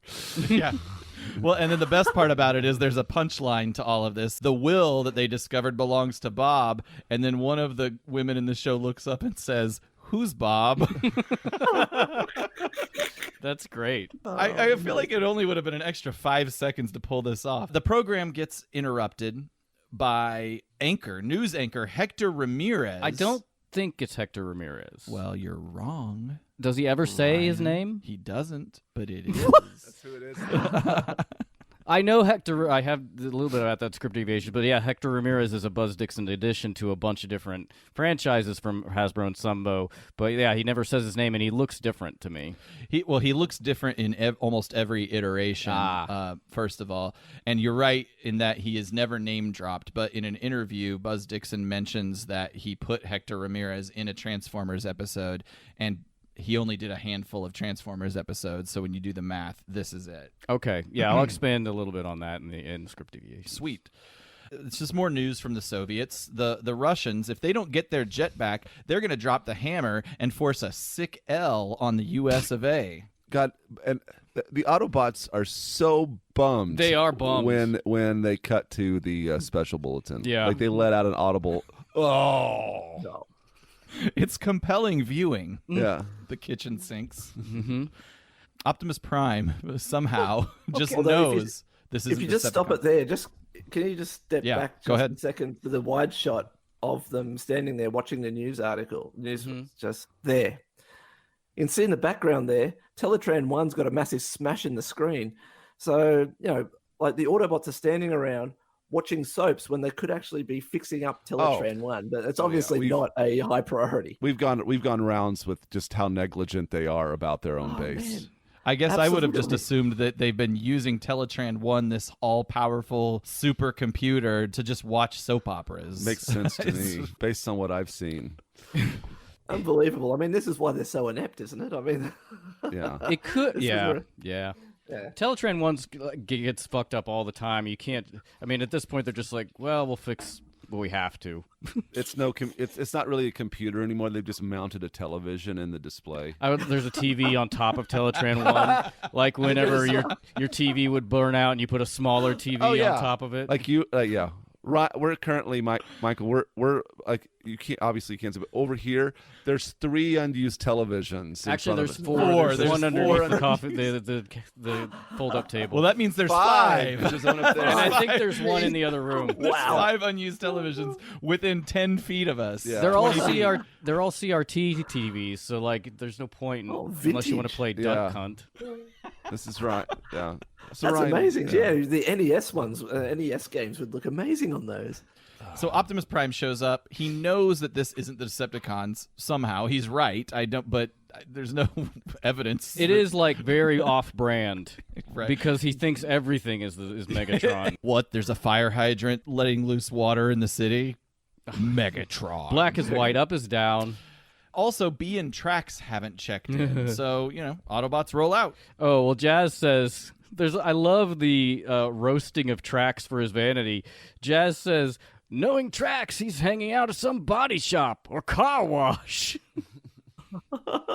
At this point, I have to say, coming off, we're recording this because of the logistics. We're recording this before our previous episode, 157. But coming off watching the last episode, this is a fucking treat. Yeah. Because the writing, no shade on Larry, or I guess all shade on Larry Strauss, because Flush on that episode, it's fucking chaos and horrible. It was fun, but anyway, this episode is just so much. So the writing's so much fresher and it makes sense. Yeah, some Buzz Dixon bootlicking around here. We are gonna go to the city, and Jazz has checked every car wash in town. But car wash, shower head, and garden hose. Yes. But he can't find Trax. But oh my God, here's a new car wash I've never seen before. And he drives up to investigate, but he is immediately overtaken. It's another trap laid by none other than Lord Chumley. On this one, I gotta say, this feels a little like kidnapping the Autobot in a car wash. It raises it to an Ocean's 11 level of complication. We're like, how did you know he was going to go in there? And they're just ready. Well, that means that Lord Chumley knows that Trax likes car washes. And that Jazz would be coming looking at car washes? Right. Well, is it implied that Dinsmore pushes him in there? Because yeah, we're getting the he's taxi. in a taxi behind him. Yeah. That's kind of weird. But also what he said, hey, where did that come from? Jazz says that, which is exactly what he says in the movie when Unicron shows up at Moonbase 1. That's true. So he's not very perceptive at looking at these things, is he? I mean, he doesn't notice a car wash. He doesn't notice a massive planet coming towards him. It's very astute.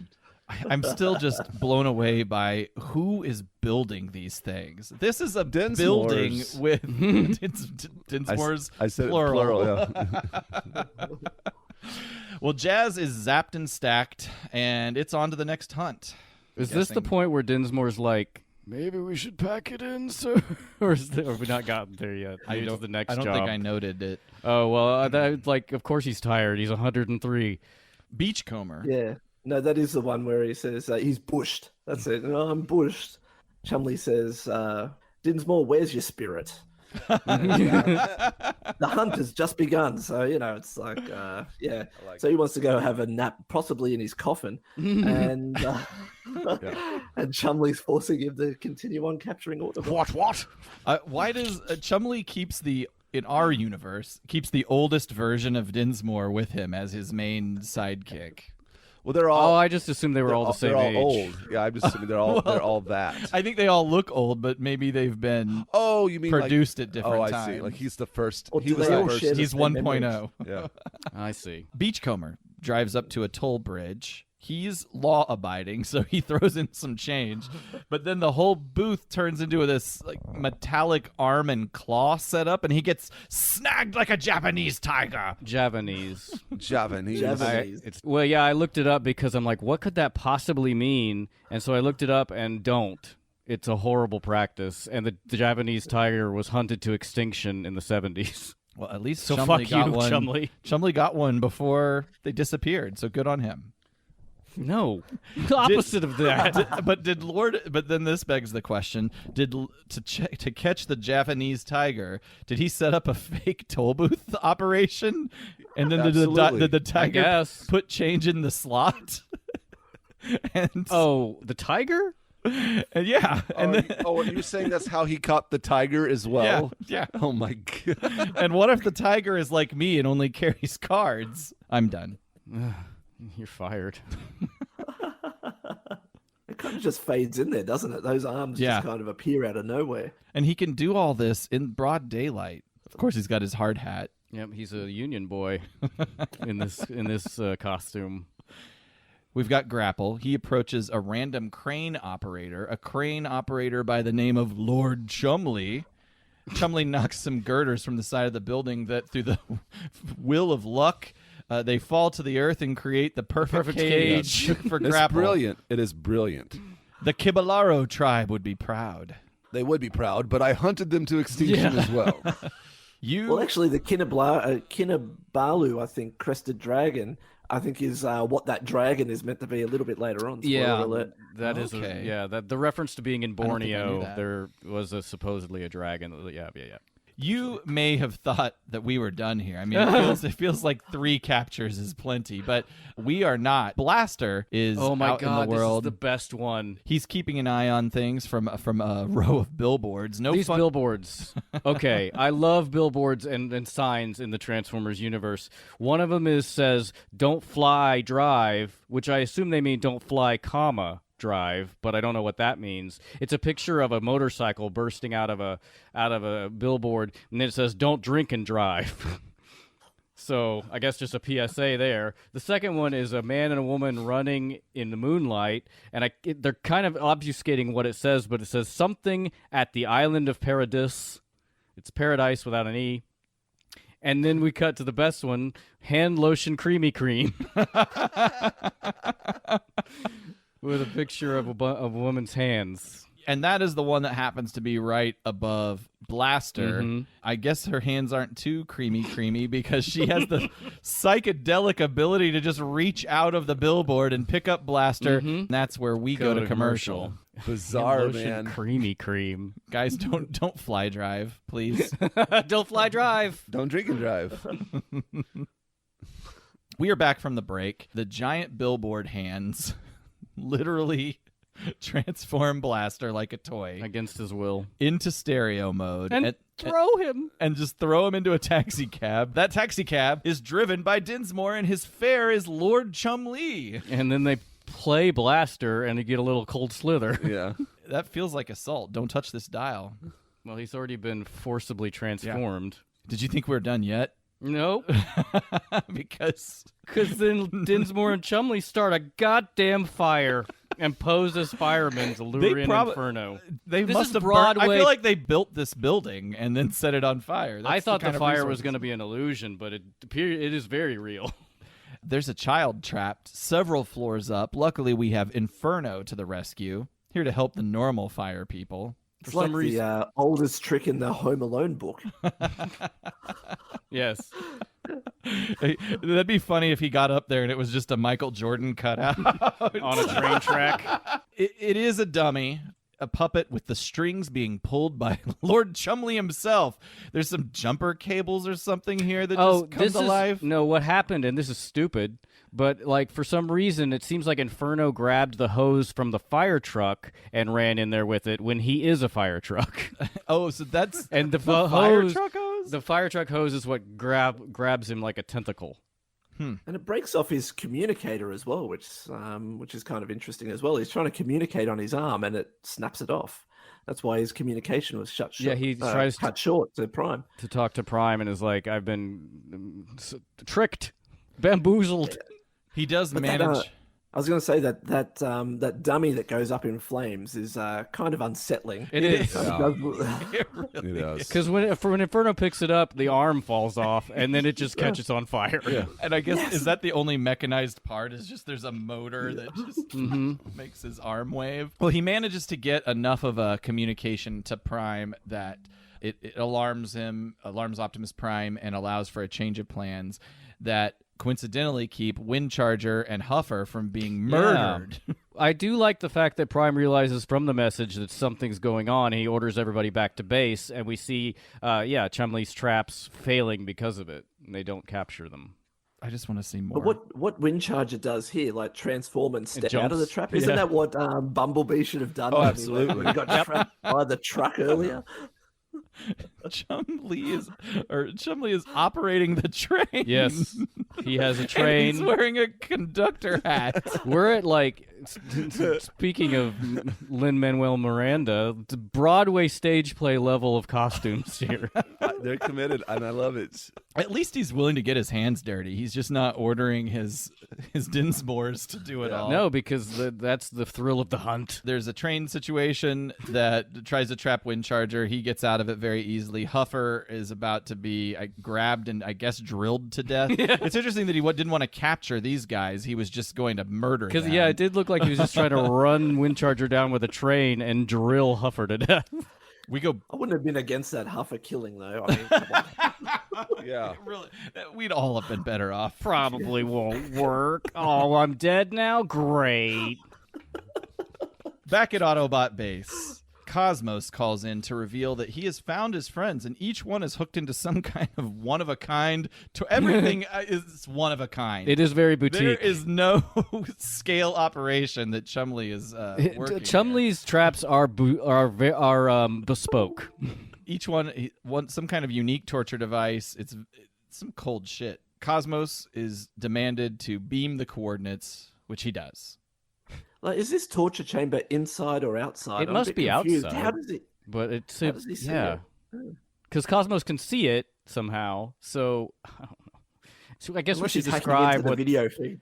the torture chamber, what they are. Beachcomber appears to be on a wheel that he has to keep jumping over. Moon Patrol style. Yeah, Spikes. some spikes. And then Grapple is just forced to hold up a gigantic boulder or it'll crush him. And then the trap that is actually pretty cool is the Bumblebee one, where Bumblebee has to keep transforming because one, like, There's a blade. House of Usher style pendulum blade. Yeah.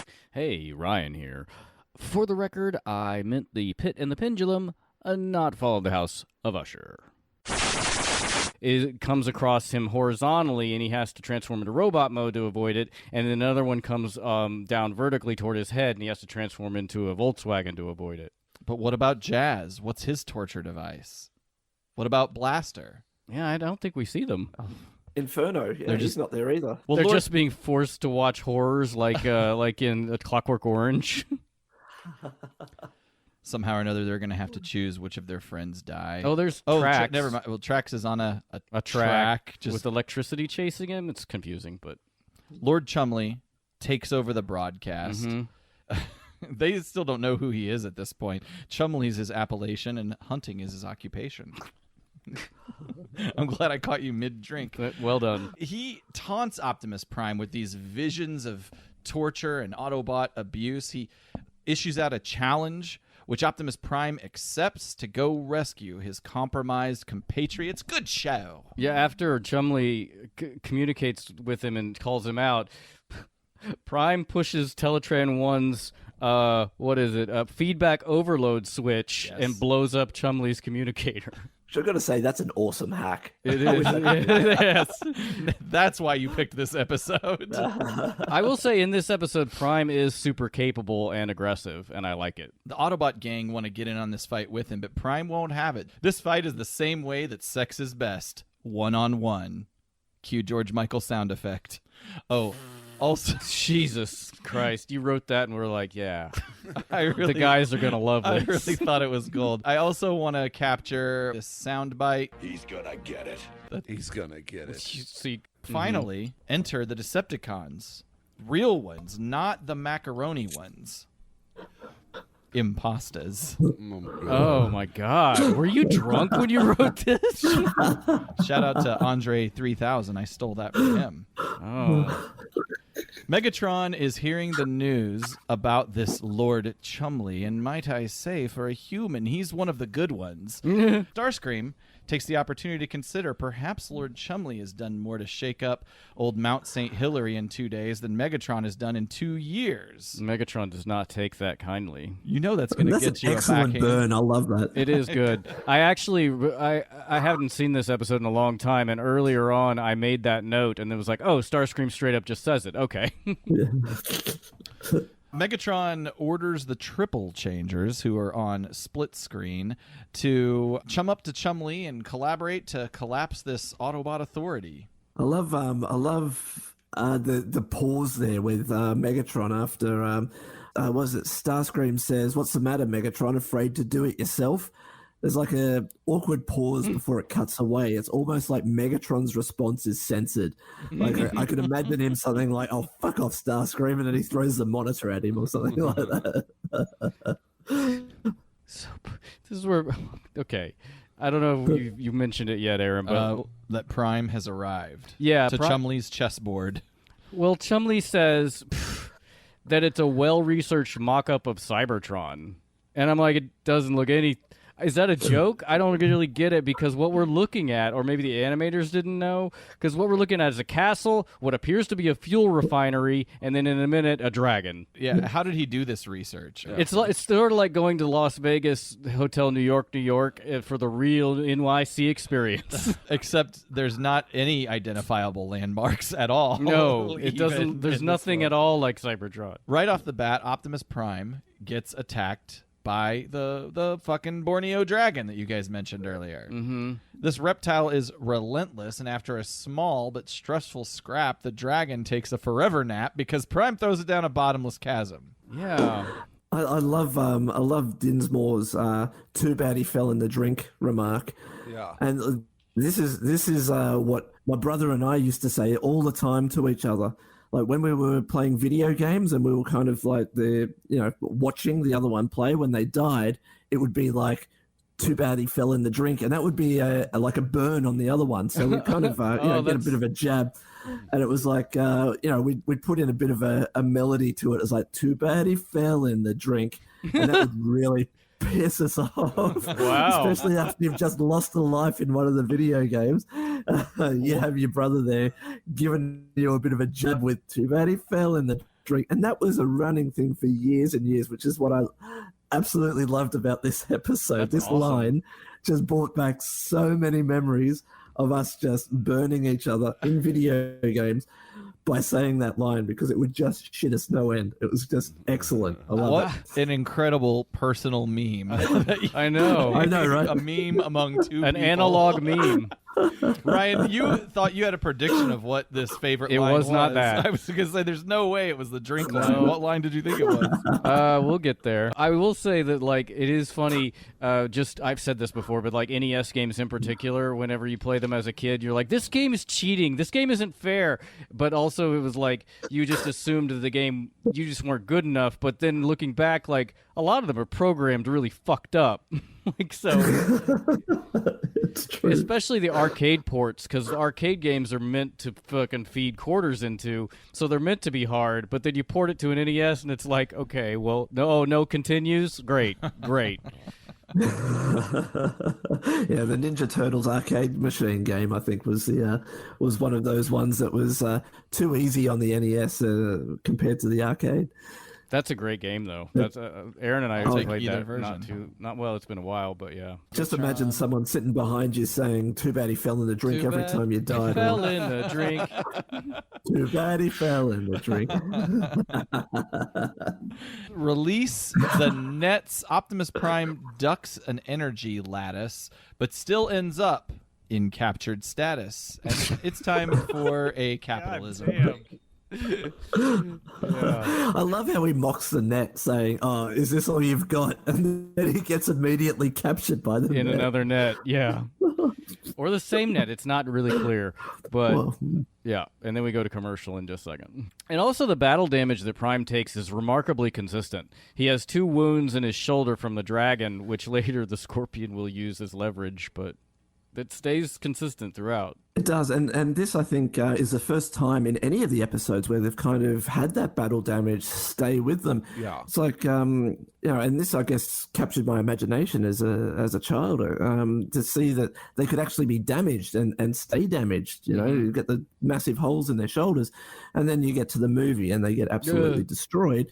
But this is the first time, I think. I can't think of any other episode where they've actually sustained this damage that's stayed on throughout the entire episode. Yeah, not sustained. Although I was going to say triple takeover. I haven't listened to that episode, but don't they get crushed by Blitzwing at some point? Yeah, yes, that is a shocking part of that episode because Blitzwing straight up like rolls over 4 Autobots, flattening them completely. It's very jarring. Yeah. It is. It's it's kind of brutal. Actually, it's really brutal. Yeah, they should be dead. Yeah, and then they're made into a throne. That's we'll talk. Yes. Go to our last episode if you want to hear about all that. We're back from commercial. Prime is ensnared, but he's not just gonna lie there. He finds a chain and chucks it at the generators of this energy net, and it short circuits it. And he's free. Yeah. Got to do better than that. Is that all you've got? Maybe I was drunk because I wrote down, Senor Chum Chum is totally stoked at Prime's challenge. He loves a good challenge. Senor Chum Chum. Wonderful. You got to do something to keep yourself regular, entertained when you're writing these outlines. Your regular Samuel Clemens. Blitzwing and Astrotrain arrive to the Isle of Dr. Dildo. Jesus Christ. Man. You fell in love with your own shit. Yeah.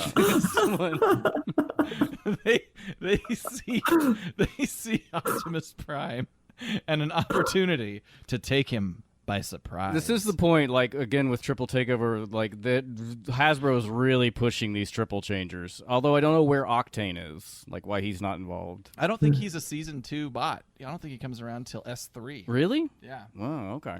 Yeah, I think that's right. I think he appears in Season 3 at some point. I just watched that episode recently.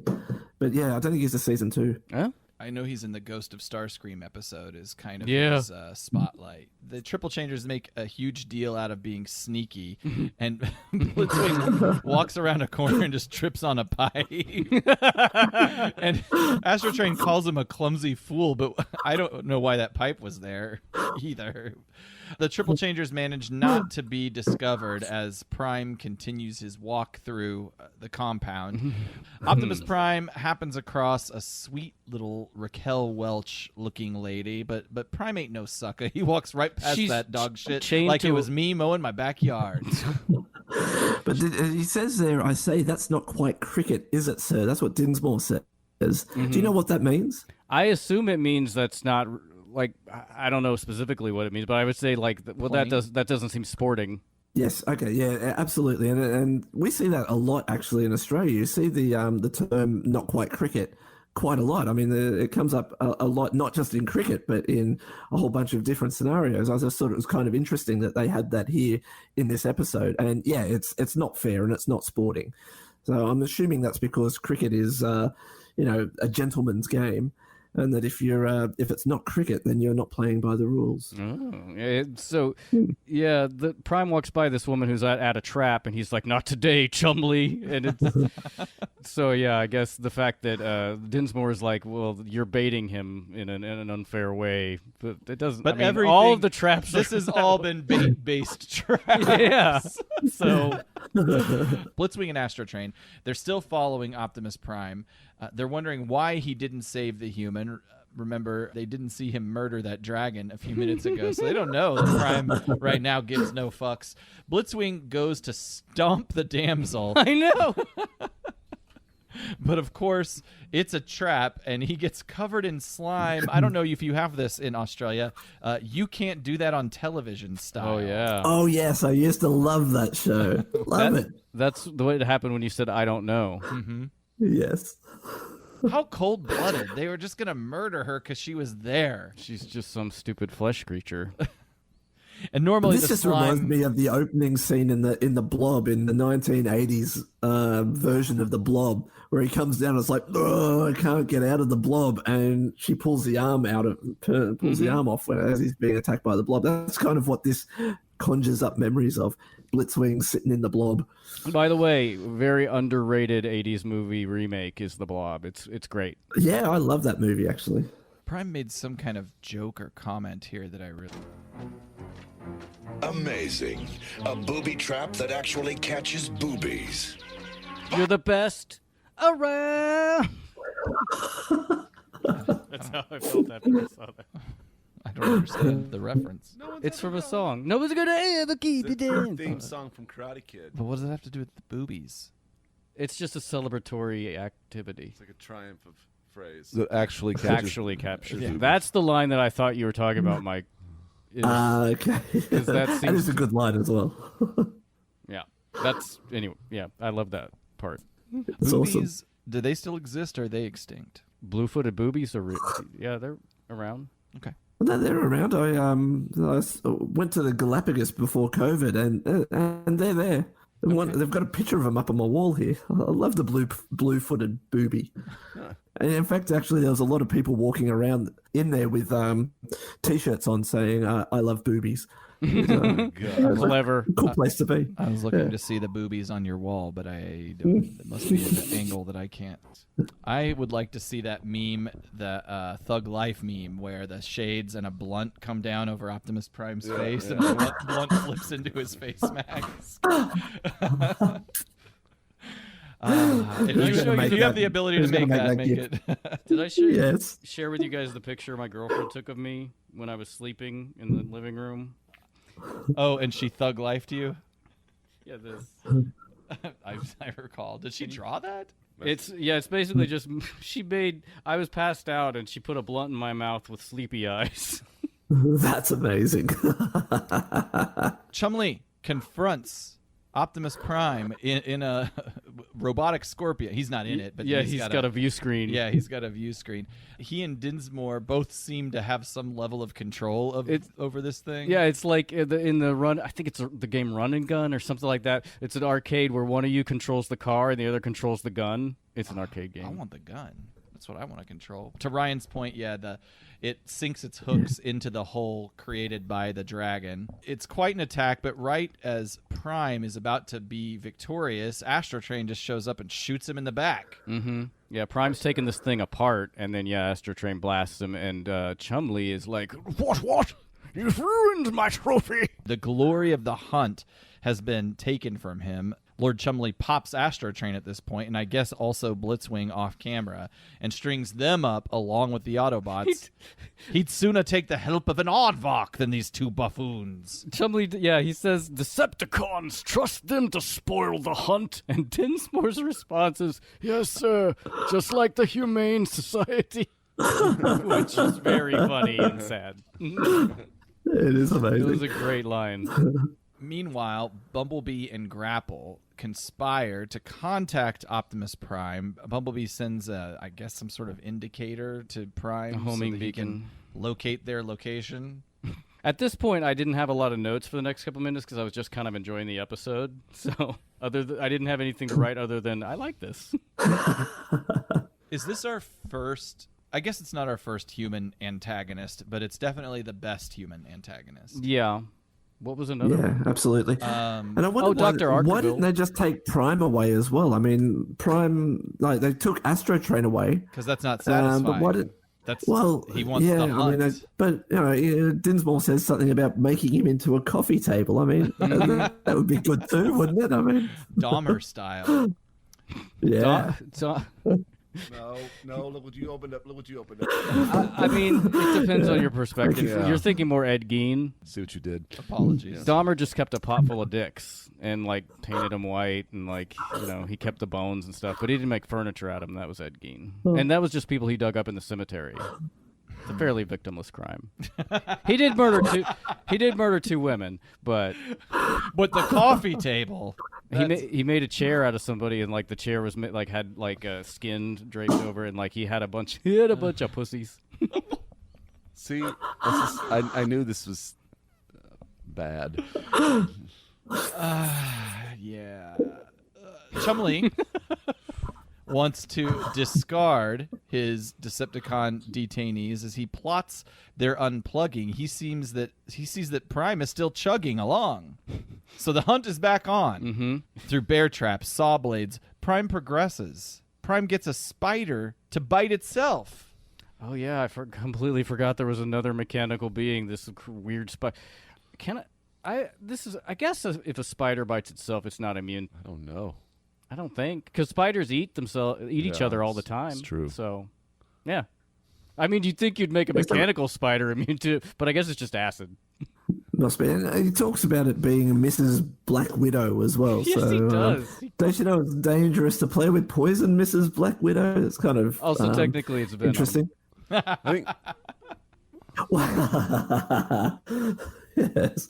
Well, actually, over here we have a spider that's more venomous than the Black Widow. I had a look at this actually as I was researching this episode. So it talks about the Black Widow, but we've got I noticed that we have the top 2 most venomous spiders in the world. That's it? I would in think Australia, it's and they're like actually way more. It might be, but the redback spider, which is the Australian version of the Black Widow, is the second most venomous spider, or second most deadly spider in the world. That's just behind the Sydney funnel web spider. Yeah, I was going to say, and they're also super aggressive. They are, and I've got to say, well, there's a classic Australian song called "The Redback on the Toilet Seat." What? I don't know whether you ever heard that. Yeah. I'm looking that up. So if you're going to go to YouTube, have a look at Slim Newton "Redback on the Toilet Seat." We'll definitely I've put got that a on link the to that webpage. if you want to. Yes, please, please send it. It's a pretty classic Australian song, actually. "Redback on the Toilet Seat." Yeah, the Black Widow. But, oh, go ahead. Yeah, I was going to say I've got a bit of a story about the funnel web spider, I guess, on that one. So, well, with the redback spider, actually, it won't kill you, but apparently its bite is intensely painful. And I actually had one, in my house here for a period of time. You know what? You just can't spray enough spray on it and kill it. You actually have to get your thong, or what do you call it, the flip-flops out and smack it, because it just doesn't die from any of the spray that you Is that all you've got? How big is it? It wouldn't be very big. It's like 2 centimeters max, or like an inch. Yeah, an inch. Maybe. So similar to a Black Widow then? Yeah. And then you've got the funnel web spider, which is easily 3-4 times the size of that, which, I remember I was digging around in our yard trying to take out a tree stump, and I must have come across like a nest of them or something. So I pulled out the stump, and they all just went scattering. These things, which is it's the scariest thing in the world when you see these things, because you know how venomous they are. They can kill a man in 15 minutes. Jesus. That's how deadly they are. A single bite? A single bite can kill a man in 15 minutes, although there hasn't been any deaths since the 80s when the anti-venom was developed. But the local reptile park here actually encourages you to capture the funnel web spiders and take them in so they can be milked for the anti-venom. Oh, sure. So, but also, that seems super dangerous. What? Really? Capturing the most deadliest spider in the world and then taking it to a park. I'm making all the obvious comments on this episode. Yeah. So when you visit the park, you can actually go and watch them live milk one of these spiders. They've got it up on a big screen, and what they do is they poke the spider, make it pissed off, and all the venom comes out of its, out of the fangs, and they start sucking it off with this mini vacuum. It's quite cool, but yeah, and they love to sit at the bottom of pools as well. So if you're swimming in the pool and you've got like a bunch of leaves, there might be a funnel web spider sitting in the middle of that, and they can survive underwater for 30 hours. Jesus. So that could be, they go. So hang on, I'm sorry. Are we talking about leaves that are floating and then they're underneath that, or they're at the bottom towards the drain, like so the floor of the pool? The floor of the pool. So they hide within the leaves at the floor of the pool. So if you've got leaves in your pool and they kind of clump together at the bottom of the pool, they sit there in that. So if you walk across those in your bare feet, they can get you. I have to say, It's it just scary shit. seems like the wildlife of your country is just like, get out. Yeah, it pretty much is. And where I live at the moment is also the nexus of where all of these things live. Like you've got the funnel web spider, you've got the redback spider, and you've also got the eastern brown snake, which is the deadliest snake. I think, or it's very close to the deadliest snake in the world. I don't think it is the deadliest, but it's certainly the deadliest in Australia. And they hang out in our area as well. And there's a whole other story I have about that, about almost being attacked by one of those as well. It's probably better for another day. But yeah, it's there's this place just wants to kill you. We only have 2 spiders in Missouri that are even remotely dangerous. One, the black widow, and the other, the brown recluse. Which is mainly... that was on the top 10 list, I think. It's mainly only dangerous if you have a reaction where it causes severe ulcers in your skin that cannot be cured. That's a big problem, necrotic ulcers. But the black widow is actually not all that deadly. Like, untreated, only about... even if you're like a 12, like between 12 and adult, it's like a 5% fatality rate, but it's pretty low. And they're also very shy. Like they'll run away if given at all a chance. Like I've encountered them out in my garage and they just run away. Do they have a red marking on them as well? Yeah, it looks like a violin. Black Widows is a hourglass. Yeah, which is where we're at. You're right. Yeah, hourglass, which is what we're looking at right now. Yes. Chumley's stupid face in it. Yeah, he's built it with the teleprompter being on the hourglass itself. Yeah, it's on the underside of their When Ryan's cleaning out his garage, he finds a Black Widow on the side of a gas can, and Chumley's face appears and says, "Good sport, chat." What? My parents moved some boxes in. Now that we're on Spider Talk, my parents. Welcome to Spider Talk with Aaron, Caleb, Ryan, and Mike. My parents, I think they moved some boxes from somewhere into their attic a few years ago, and it continues to. It brought in brown recluses, and they're really hard to get rid of once they're in your house. And they have a like a little bowl, like just a little kitchen bowl on their counter in their kitchen. One time I kind of moved it aside, and they said, "No, you need to put that back right where it is." And I was like, "Why?" He says, "It sits below a can light." And he says, for some reason they commonly fall out of the can lights in the kitchen. So that bowl is there to catch brown recluses because they can't get out of it. And then I said, what about the other can light? And my mom goes, well, that's thankfully that's above the sink, so they just fall directly into the sink. Wow. Oh my God. I mean, they're also very shy, and I think 80% of American households have brown recluses in them. They're pretty reclusive, from what I understand. Yeah.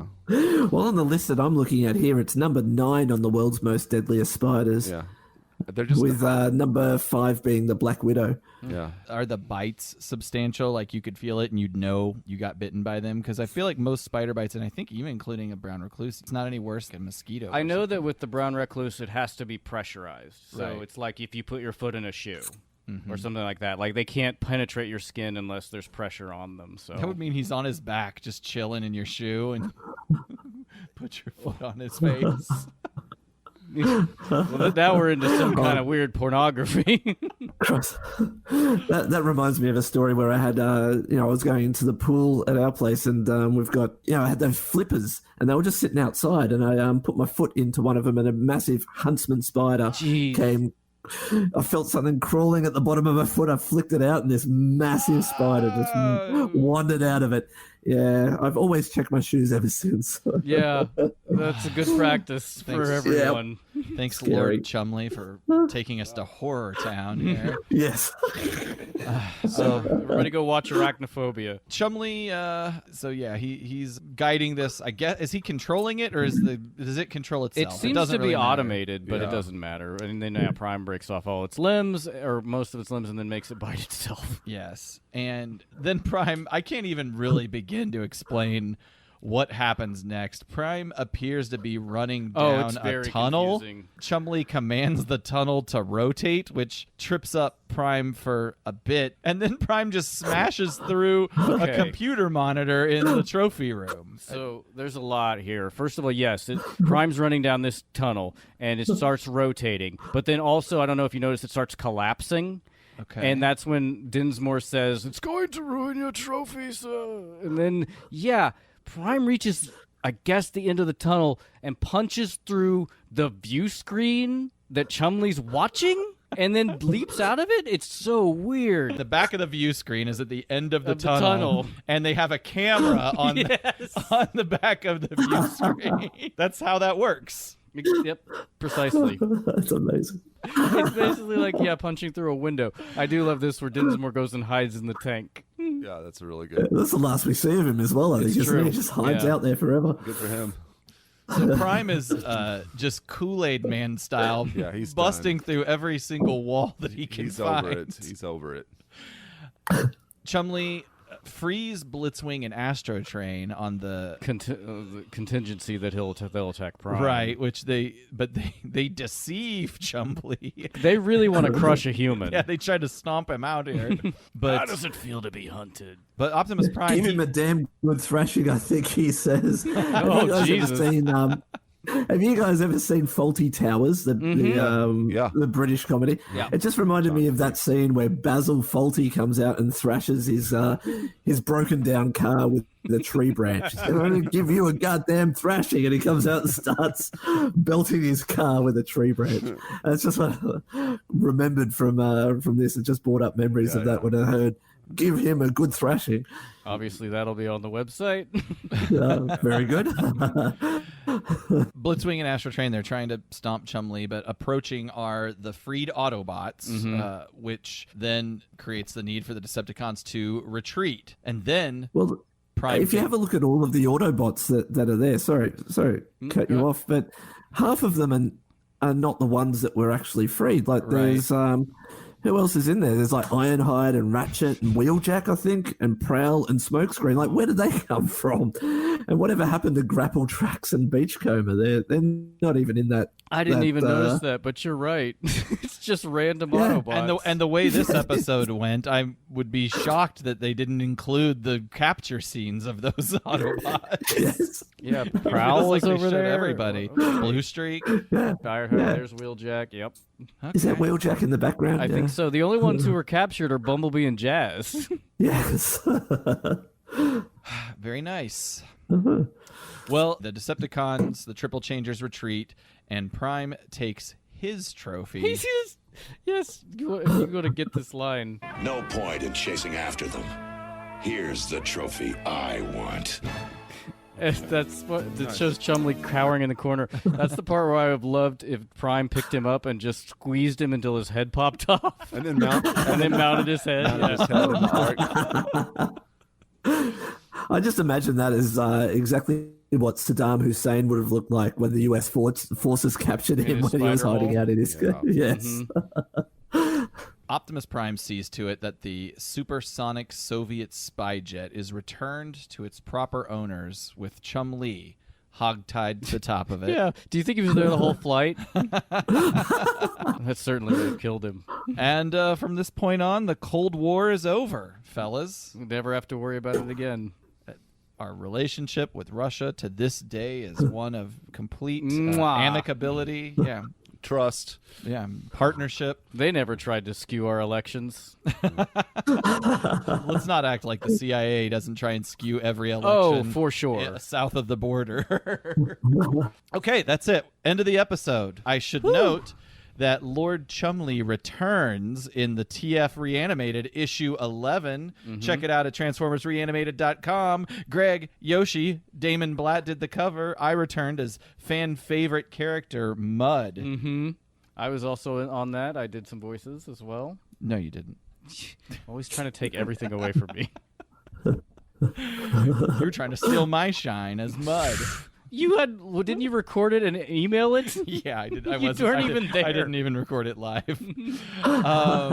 So a couple new characters, but no new voice actors, really. Dinsmore was voiced by the magical Alan Oppenheimer, who we know as Sea Spray, Warpath, Beachcomber, and Skeletor. Chumley was Peter Renaday, who we know as Grapple. I read it somewhere he altered his Grapple voice for this episode to distinguish it from Chumley's. He also voiced Master Splinter, and according to the TF Wiki, the voice of the October Guard 1 Soviet pilot is unknown. Okay.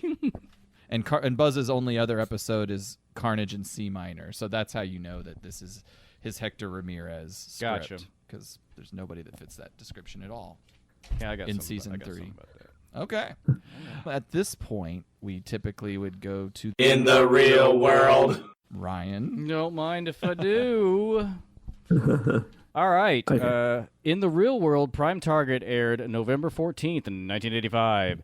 In the American Top 40, We Built the City by Starship still holds the top spot, so I picked number 57 on the year-end Billboard Top 100 hits, Tina Turner's We Don't Need Another Hero. Nice. Thunderdome. That's right. And I wonder when we are ever gonna change. Living under the fear till nothing else remains. We don't need another hero. We don't need to know the way home. All we want is life beyond the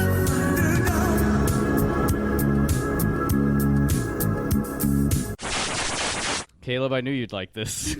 I'm sure you know this song. It's obviously from the sequel to Mad Max 2, which is Mad Max Beyond Thunderdome, starring Mel Gibson and Tina Turner. And it ties in also because this is a post-apocalyptic film set in Australia. So, Yeah, it was released that year. Sorry. No, go Sorry ahead. to cut you off. I did actually have a school friend who was in that movie in Mad Max Beyond Really? Thunderdome.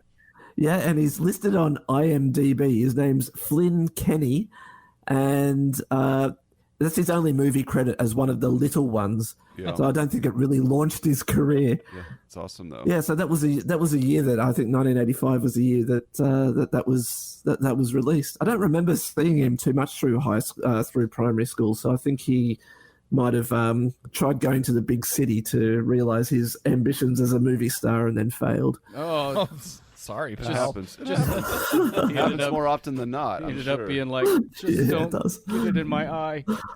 They were like David Cross joke. They were like It's a David Cross joke. Yeah, they were like, we don't need another actor.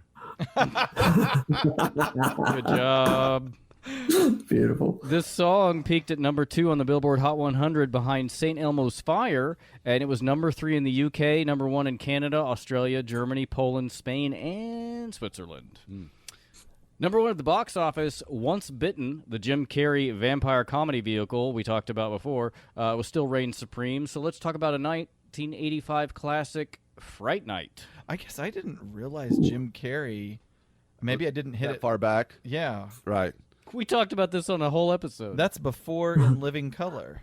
Oh yes. Yeah. Yeah. Okay. It's All right. I had the same reaction. Yeah, moving on. This is a different kind of modern vampire story, written and directed by Tom Holland of Child's Play and Thinner fame, and stars Chris Sarandon, William Ragsdale, Roddy McDowall, Amanda Bierce, and Stephen Jeffries. You guys have seen Fright Night, right? No. Nope. Are you fucking kidding me?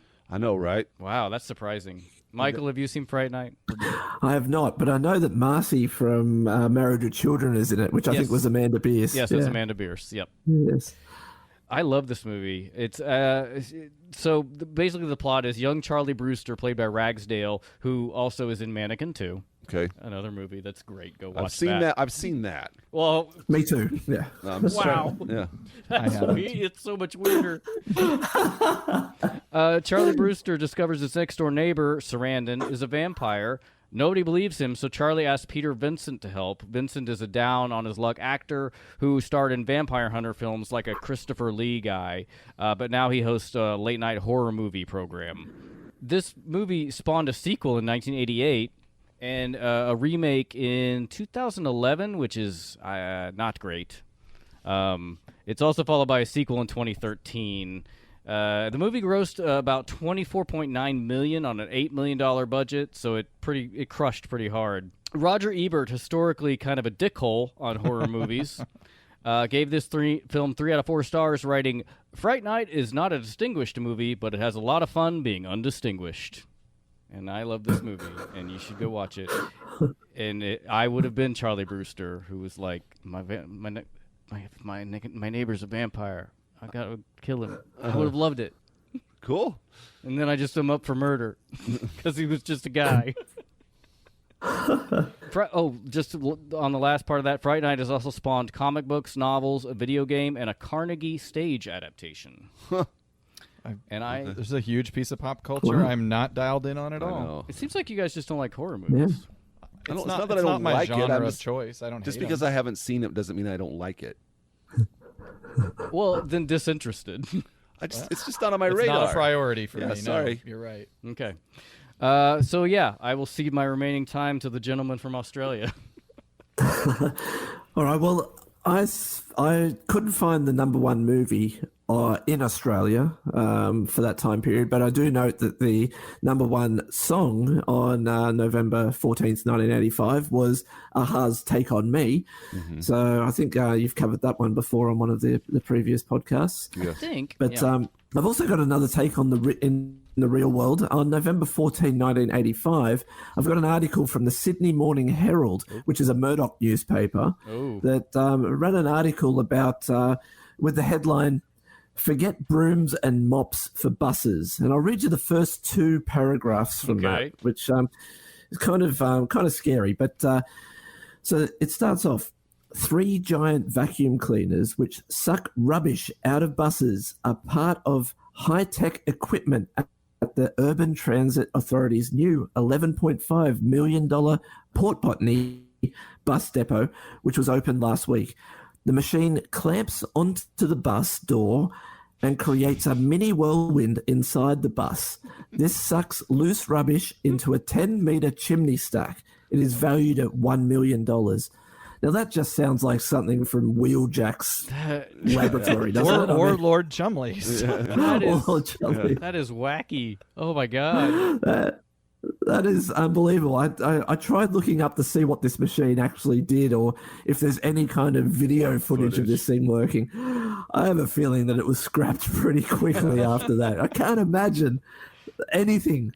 Whirlwinds inside buses, like sucking up loose garbage. I mean, It is something that wasn't thought out very well, although it sounds pretty Australian as well. It's like, how do we get all this garbage out of here as quickly as we can? I don't know. We'll put a vacuum on the side of it and see what happens.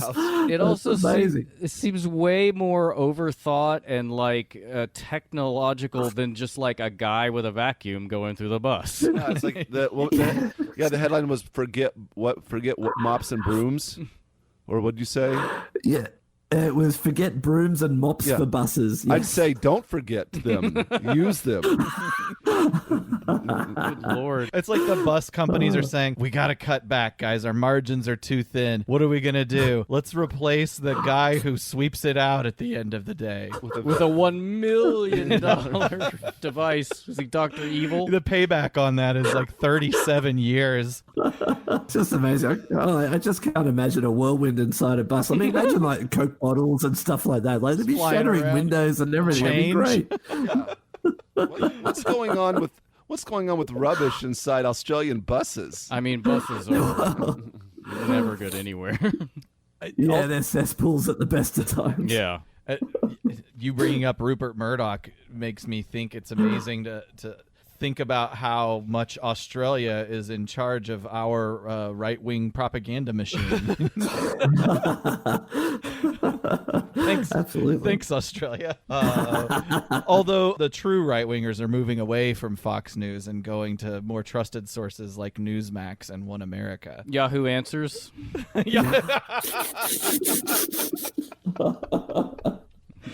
Actually recently shuttered Yahoo Answers, which makes me sad. It was such a wild ass place to go, and like, are angels real? Here's an answer from Mod 764.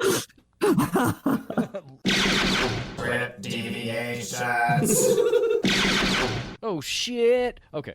So I didn't find this script online again because we don't have one until Cosmic Rust from where I get my information that's not just a Ron Friedman joint. So we covered Flint Dilley pretty thoroughly in the aforementioned interview in 132. The next time we see him penning a script for Transformers is 5 Faces of Darkness, the opening of the mini-series for Season 3 after the movie. Maybe we'll get Flint on to do all 5 of those episodes with us. I mean, I'm down with it. I think maybe we should do one episode. Yeah. With Flint. That episode will alone be 3 hours. We'll do it maybe. I'd rate that 3 out of 5. Wouldn't change a thing. Whenever we went to TFCon and saw him. He did a panel doing 5 Faces of Darkness on Friday night, and they were playing the show, and he would pause it like every. I think we were there an hour, and it was like we were not 30 seconds into the episode. That's awesome. Buzz Dixon, we also covered pretty well in our G.I. Joe the movie episodes, but in addition to Joe, he also worked on My Little Pony, Jim and the Holograms, and like you said, Aaron, is the creator reporter Hector Ramirez, who appears in all these properties, tying them together in one universe, which he specifically, said he did. Yeah, the next episode we see him is the Season 3 episode, Carnage in C Minor, which is... Everybody's can't wait to watch that one. That's supposedly one of the most irritating episodes of all time. The October Guard, who pilots the beginning fighter jet, is a member of a Soviet Special Operations Force from the G.I. Joe cartoon, because Buzz loves crossovers. There was also a 1914 silent film called Lord Chumley.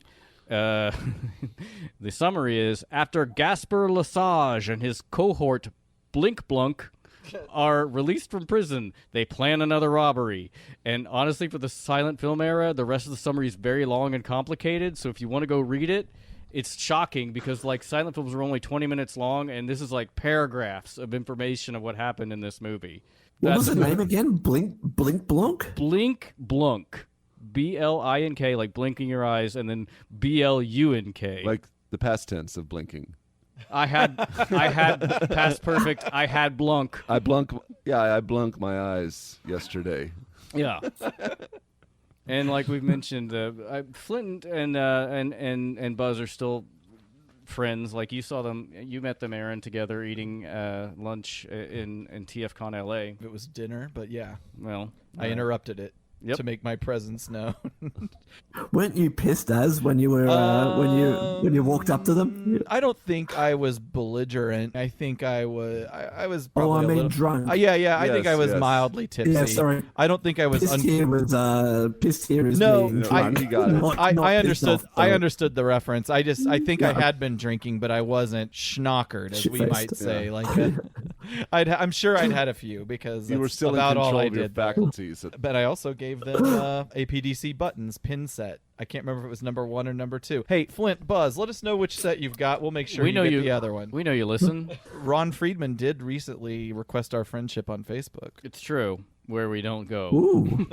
Did we accept? I haven't done anything on our Facebook. I think I accepted, but who the fuck knows? Our Mike Seibert was sending us through text message some burns. He did roast us about being old. Like our boomer energy when it came to talking about Facebook. Yeah. That's the script deviation. Great. We didn't bring up Most Dangerous Game a single time. Yeah. It's like that. Well, why don't we rate the scheme? Mike, as our guest, please. How do you rate this thing? Well, there was no Decepticons. I can't talk properly. I think these drinks are kind of kicking in these and cocktails. It's late. That's a really good cocktail, man. Yeah. Oh man, yeah, it's about 3:30 in the morning. There was Let's no get you to bed, young man. Yeah. So there was no Decepticon scheme in this one, but it was all Chumley. So I'm going to say it's like 10 out of 10. Like, not only did Chumley capture a bunch of Autobots, he managed to get a couple of Decepticons as well. May I politely disagree? Because his goal was to capture Optimus Prime, which he never really had a chance at. Optimus Prime was really never in danger. That's a good question. I mean, he is effective most of the time, but Prime's just too good. Well, if he had have actually taken him when he was incapacitated after, Astro Train blasted him in the back, then perhaps it would have been 10 His out of sense 10. of pride, yeah. Pride was Got in fucking the with way. him. Yeah, that wouldn't have been very cricket. Yeah. I want to use that and Too bad he fell in the drink. Yeah, that's it. any other opinions? I was gonna say the same. Like he was very effective, but I guess you're right, Aaron. He didn't get the ultimate prize. But for just a skill level, I'll give the scheme an 8 out of 10. Yeah, He's better than Megatron. It's for the most true. part. yeah. And Megatron's called out on it too, for sure. Yeah, that's amazing. Yeah. So okay, we can. I'm the ghost of the iconic moment. You know. Well, for 35 years, Too Bad He Fell in the Drink is Pretty my much, yeah. absolutely Perfect. my iconic moment. Caleb. I don't know why it's iconic for me, but the whole tea pouring thing is very strange. It's bizarre. It's really weird. It sticks with me. Yeah. I'm gonna go with boobies. Of course It's you a are. great line. It is. Like I thought is. that would. Yeah, I was like a booby trap that actually catches boobies. Prime definitely has a lot of good one-liners in this. Yeah. For me, it's just Dinsmore. Well, I mean, what a character. They played him as decrepit in the beginning, and if I didn't sign on to this hypothesis we've developed throughout the episode that there are hundreds of clones of Dinsmore doing all this bidding, I would have thought that actually Dinsmore is behind all of this. Yeah. Mm-hmm. Yeah. I agree. He's in the tank just waiting it out to emerge and start Yeah. his Yeah. next plan. Yeah. Yeah. That. He makes it out of this situation. He wasn't tied to a jet. No. Next time on the Autopod Decepticast. Get ready to rock and roll with the melodious medley of Blaster tracks and Raoul. Yeah.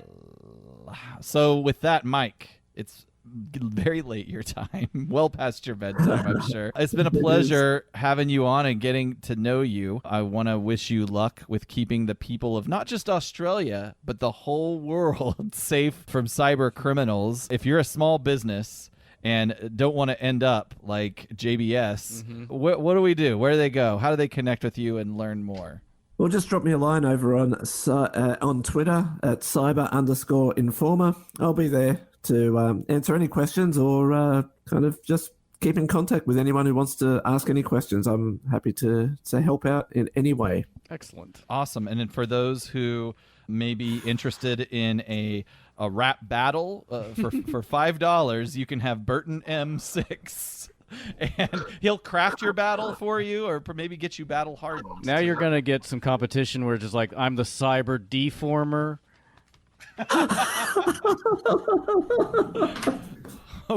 That's amazing. Hopefully it stays on wax and doesn't spill into the streets or in my email phishing. Seriously, thanks to you. Anything else you want to plug before we let you go? No, that's it. That's everything. Thank you. Awesome. Well, It's been an absolute pleasure being on with you guys. It's been certainly an excellent experience. I've loved every second of it. So keep doing what you're doing. It's it keeps me entertained, and I'm looking forward to the next. How many more years is it that you guys have got on the dial there for to get through to the end of season 3? Probably Caleb. I'd say is whoever if when these guys finally die, we'll probably end it. So, yeah. So like a year and a half. Yeah. Oh, we've got years and years and years. Well, just know. So despondent. Well, just know that I'm very, very appreciative of the work that you do, and it entertains me every week. So thank you guys for doing what you do, and it's a fantastic free service. I've got to say, it's keeps not me free. entertained, and I love it. Well, not technically free for everybody, I guess. So thank you for your ongoing support and honestly and the kind words. Yeah, thank you so much. They do mean a lot. Definitely appreciate that people give a shit. Yeah, it is. It's remarkable, actually. Yeah. It really is. If anybody else out there likes what we do and they'd like to prove it, we've got Through our Patreon. capitalism. That's right. Is it really? It's probably closer to socialism. It is actually closer. You're right. You're right. If you'd like to prove it through socialism, visit our Patreon or check out our APDC store. That's the capitalist side. That's right. We play both sides of the fence here at the Autopod Decepticast. We like money. And you can peep everything at apod.decast/store or patreon.com/apod.decast. And other than that, continue listening. Tell your friends. Autopod Decepticast. iTunes, Apple Podcasts, Stitcher, Spotify, Google Play, and TuneIn. 5 stars, please. And social media, Twitter, Facebook, Instagram, at APodDcast. Brian, what are you going to put on the website? So many things. I'm going to put all our passwords. Yeah. So go check it out. Beautiful. Thanks, everybody. Bye. Bye, bye, bye. Too bad he fell in the drain.